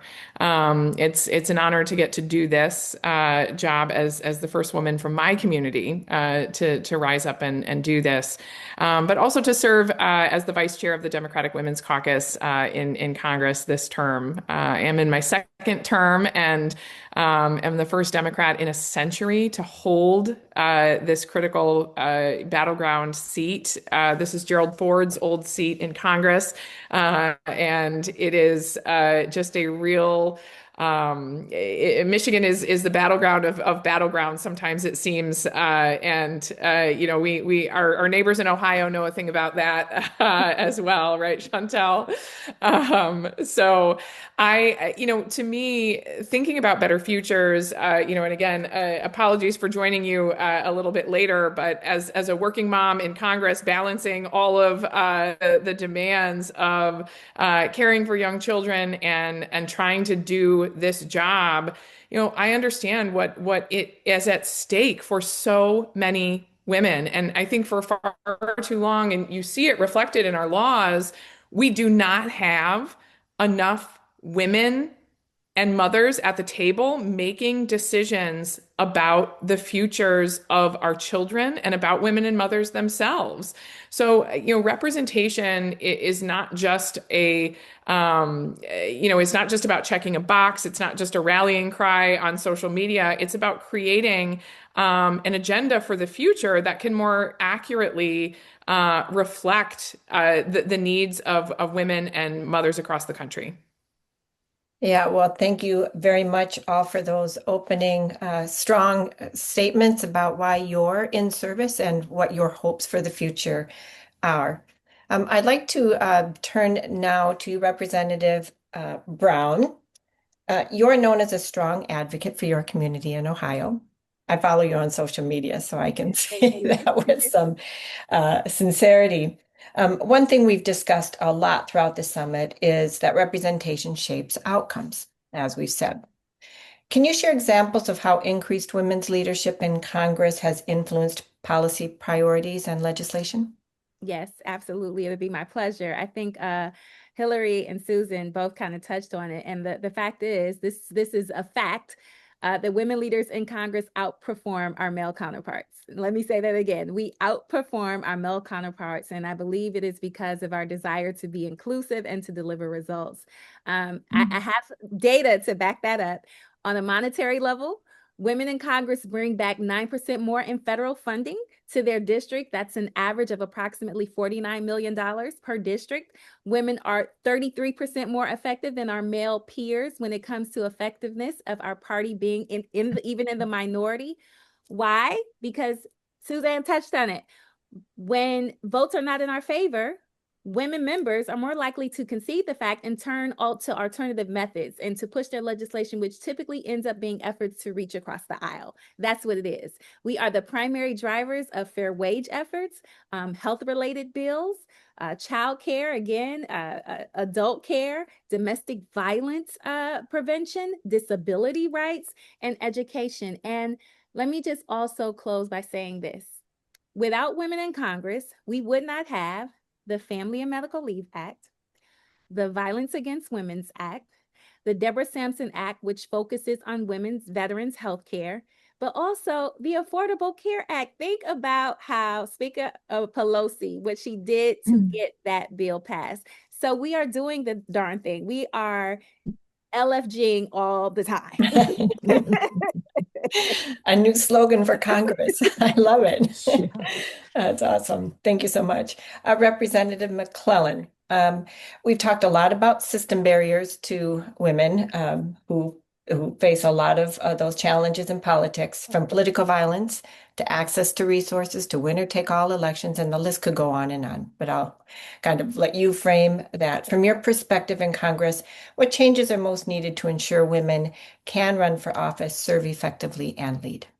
So I think first, from the campaign side, a lot of times women need to be asked to run. I can't tell you how many people that men just assumed, oh yeah, not only am I qualified for that, I'm ready to win tomorrow, and they haven't done anything in their community. And yet, a woman who has a long laundry list of things that she has done in the community, she may have even been elected to local office, is like, I don't know if I can run for Congress. So we've got to be asked, and we've got to come over that. Then we have to raise money. Mothers need childcare. A lot of times in some families, we can't afford to lose two parent working families. You can't afford the pay cut or to lose a salary to run as a candidate, and then to be in public service. So those are a few. The healthcare is not as great in public service as it is in the private sector. And then we're often part of the sandwich generation, who we're the ones that people are expected to take care of our children and our parents. I was the first member of the Virginia House of Delegates to be pregnant while in office in 2010. And one of my colleagues came up to me and said, "Oh, are you going to retire?" And I was like, "Why would you ask that?" And it's like, "Well, you're pregnant." And I said, "Yes, but Delegate Chris Peace's wife is also pregnant with a baby due 3 months after mine. Did you ask him if he's going to retire?" That's the perfect example of the expectation that we will step back to take care of our children or our parents if there's a need, rather than being able to have the support system to do it. But we got to make sure that women candidates have that support system. And so those are just a few of the barriers. I mean, don't get me started on clothes. Don't get me started on, you've got to have, I wear more makeup as a member of Congress than I ever wear in my private life. Those things all add up and cost money. None of that is covered by the campaign. None of that is covered by our member reimbursement accounts. So there are all these big and little barriers that the men just don't have to deal with. For certain. Representative Stolken, let's continue with that conversation from your perspective as well. Kind of what changes are needed in Congress to help ensure women can step up and run and serve and lead. And if you've got a perspective, especially on political violence in the political community, we'd appreciate your perspective. Well, I mean, I think that is absolutely a huge one, especially, here in Michigan, unfortunately, like Minnesota, we are no strangers to political violence following the shooting, a deadly shooting in Minnesota. I was contacted and told that my name was also on a list that was found in the shooter's possession.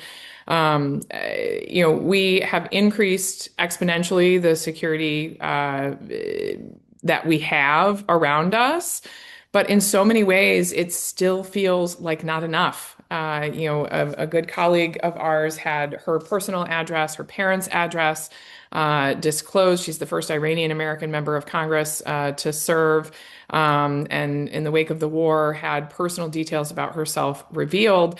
And we're trying to advise her how to reach out for 24/7 security and make that ask, right? That's not something that we should have to do on our own. We should have someone, proactively looking out for us, saying, this is what you need, right? Because far too often, especially women members they're going to second guess themselves and say, do I actually need that? Am I making too big of a deal about it? Because, we're taught that from the very beginning, right? Is to, we're hyperbolizing, we're making something, bigger than it is. And, but when it comes to our safety, we cannot we can't react big enough. We need someone who is making sure that they're looking out for us. And I think it's a real detriment, to a deterrent rather to a lot of women who might consider getting in this job. And again, this young woman member of Congress, she doesn't have kids, but she has vulnerable elderly parents as well. So it's not just, mothers, it's family members, it's siblings and parents as well that could, take on the target on their back as well. So I think increasing security, we have members of every party's leadership that will get a high profile security detail. But some members of Congress, they're more high profile in their district than a senior member of a Republican leadership team per se, who people might not even know who they are, and they deserve very serious protection. So I would say, I have every single militia cell that exists in the United States of America with a presence in my district. In particular, the plot to kidnap our governor, excuse me, took place right across from where my kids play Little League. It is alive and well in West Michigan, and in order to do this job and to not be bullied and intimidated, we need security and protection.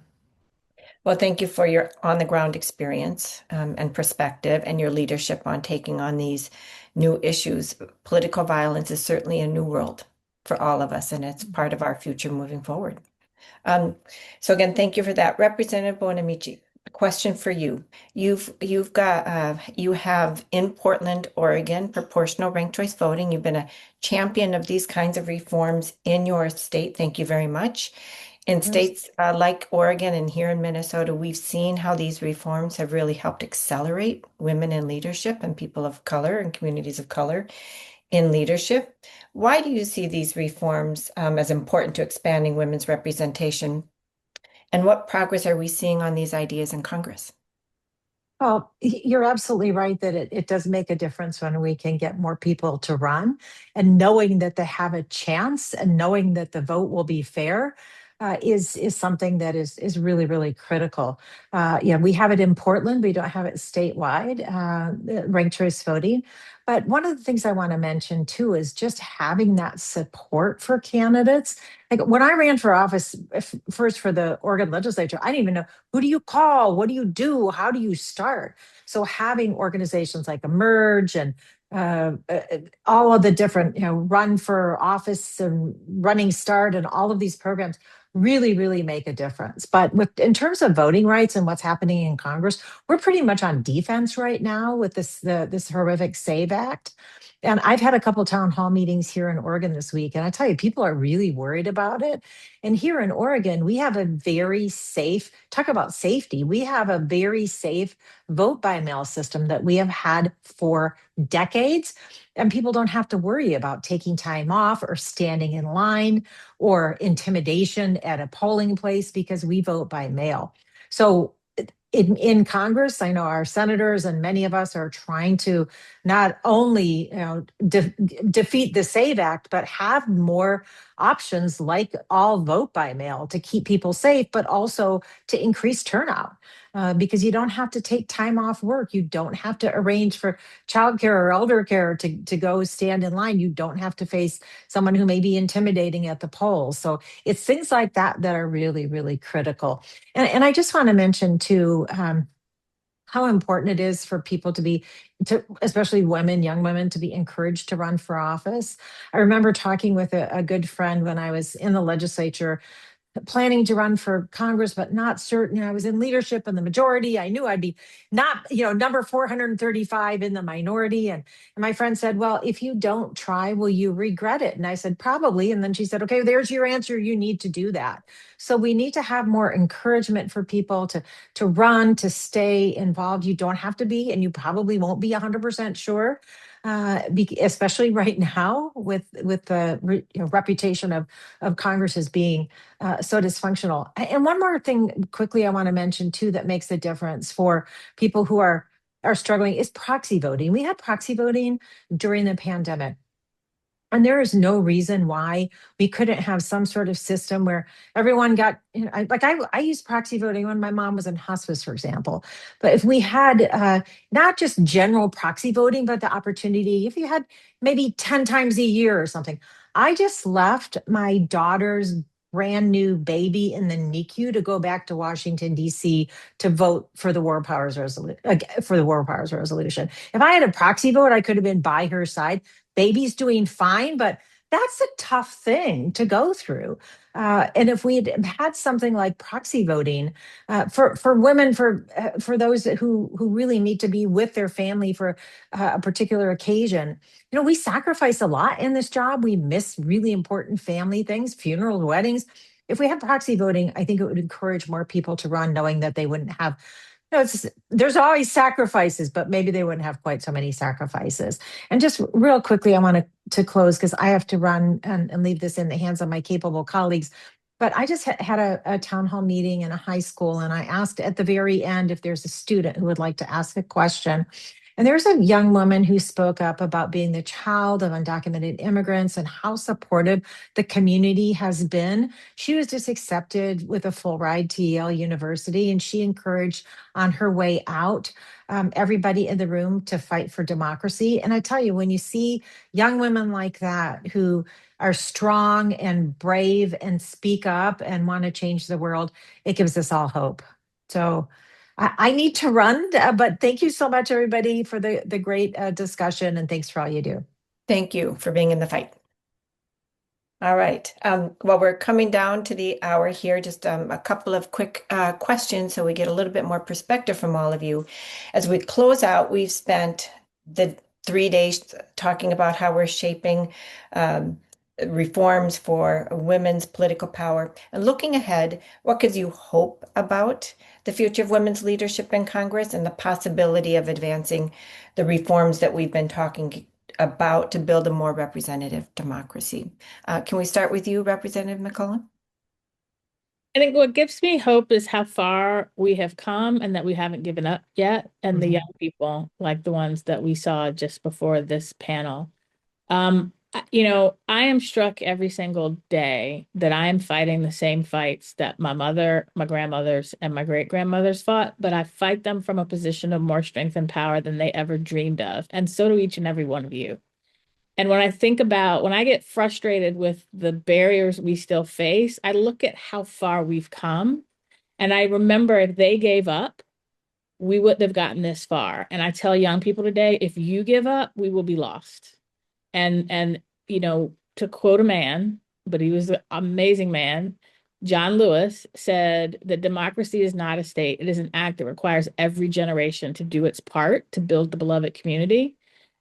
Each of us are building on those that came before so that the generations that come after won't give up. I love that perspective. We're building the ladder. Yeah, always progressing forward. Thank you so much. Representative Skolton.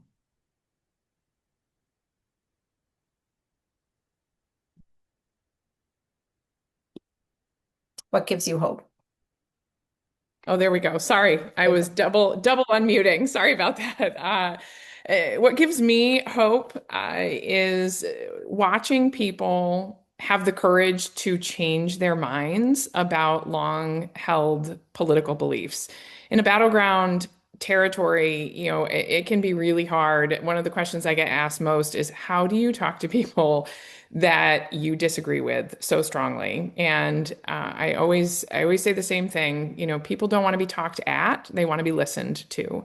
And so I start with asking people what motivates them. Why they feel the way they do. Maybe why they felt they needed to vote for Donald Trump in the first place. And I acknowledge the fear that they have about the economy, the fear that they have for their own safety, and try to lead them to a place of understanding a different political outcome and a way to do it differently.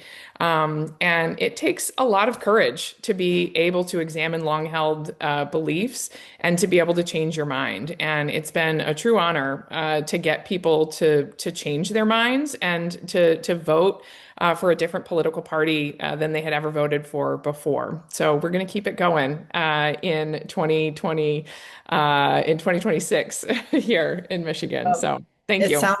It sounds like you'll be growing your margins in 2026. We are. Yes, we will. Yes, we will. Representative Brown, what gives you hope? this this whole experience, the fact that women across a country are more united than ever. And I think we have to be under a president like this. And in Congress, I think the fact that we're 96 women strong, and that we know that that number is only going to expand. And when it does, Americans will feel the impact in their communities. Well, thank you.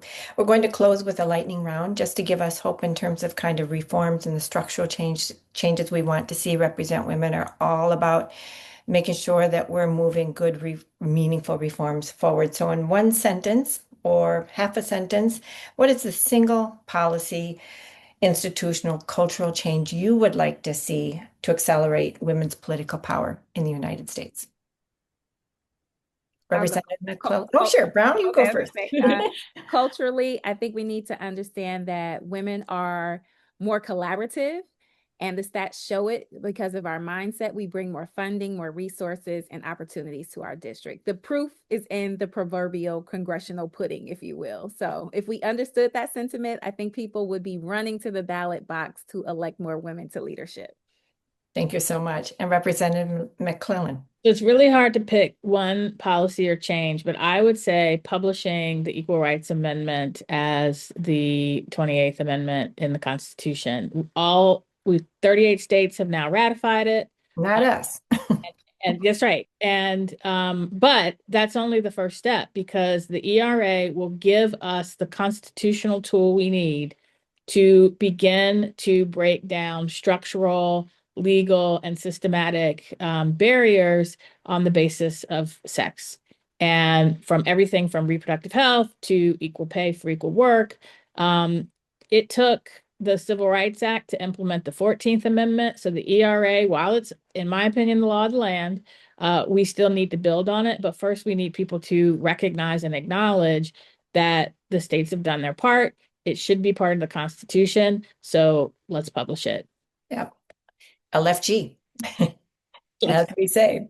That was really an amazing conversation. Thanks to both of you and our other panelists for reflecting and representing all of us and your communities in Congress. We couldn't be more grateful for your service and for everything you are doing to advance women's political leadership, but also the betterment of America. It really matters. So can we give a round of applause to our panelists?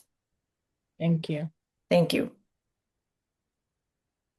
Yes, thank you so much. And again, thank you so much to the Democratic Women's Caucus for partnering with Represent Women. It's just been such a great relationship to have, and we're so thankful for the members to take time out of their day and their very busy schedules to be here and share these insights. There were things that were mentioned that I had never thought about, like how much makeup costs for women and how that can be a barrier. So such great perspectives that were shared. Now, I know we've run over time, so for whoever is still here, I will keep it short and snappy to close out. But as we close the 2026 Democracy Solutions Summit, I want to leave us with a reflection from one of Represent Women's favorite global leaders and former New Zealand Prime Minister, Jacinda Ardern. In her memoir, A Different Kind of Power, Ardern reflects on leadership philosophies that challenges many of the traditional assumptions about power and politics. Her story reminds us that leadership does not have to be defined by dominance or confrontation. Instead, it can be rooted in empathy, in courage, in collaboration, and in a deep sense of responsibility to the people that we serve. Throughout the summit, we've explored where we've been, where we are, and where we're going when it comes to women's political power. We've heard from researchers, from advocates, from elected officials, and from young leaders today about the systems that shape who has the opportunity to lead. What Jacinda Ardern's story reminds us is that expanding representation is not just about who holds office. It is also about how leadership is practiced once they get there. So as we continue the work of designing systems that open doors for more women to lead, we also have the opportunity to redefine what leadership looks like in the first place. So as we close today's summit, we'd like to share a very short clip from Ardern reflecting on the idea of a different kind of power, the kind of leadership that our democracy truly needs for the future. So if you're willing to stay, here we go. Let's take a look. It's Jacinda Ardern, and I'm the former Prime Minister of New Zealand, and I'm really excited to share that I've written a book and it's called A Different Kind of Power. I was really mindful when I was writing the book that one of the most common questions that I'm asked is about leadership and what makes a good leader. You know, I'm not sure just because I've run a country that makes me an expert on leadership, but I do know that I had a number of experiences that over time really built up a really strong view in my mind about what's important when we have the responsibility of looking after people, including looking after a whole country. And I think the lessons that stay with me the most of them came from crisis. We had a number of really difficult periods while I was in office: a domestic terror attack, a global pandemic, a volcanic eruption. And in those times, you know, some of the things that felt most important to me as a leader was first proximity, you know, being amongst people at the times they needed you the most, because not only did that mean that you were able to understand what people needed from you, you could also see what action was required. That for me is probably one of the second most important lessons, as well as communicating consistently what's happening and what your response is, and also how you feel. It's also incredibly important to have a plan to put in action to respond to people's fears, their concerns, and importantly, their expectations. Good leadership in my mind is often the same as good crisis leadership.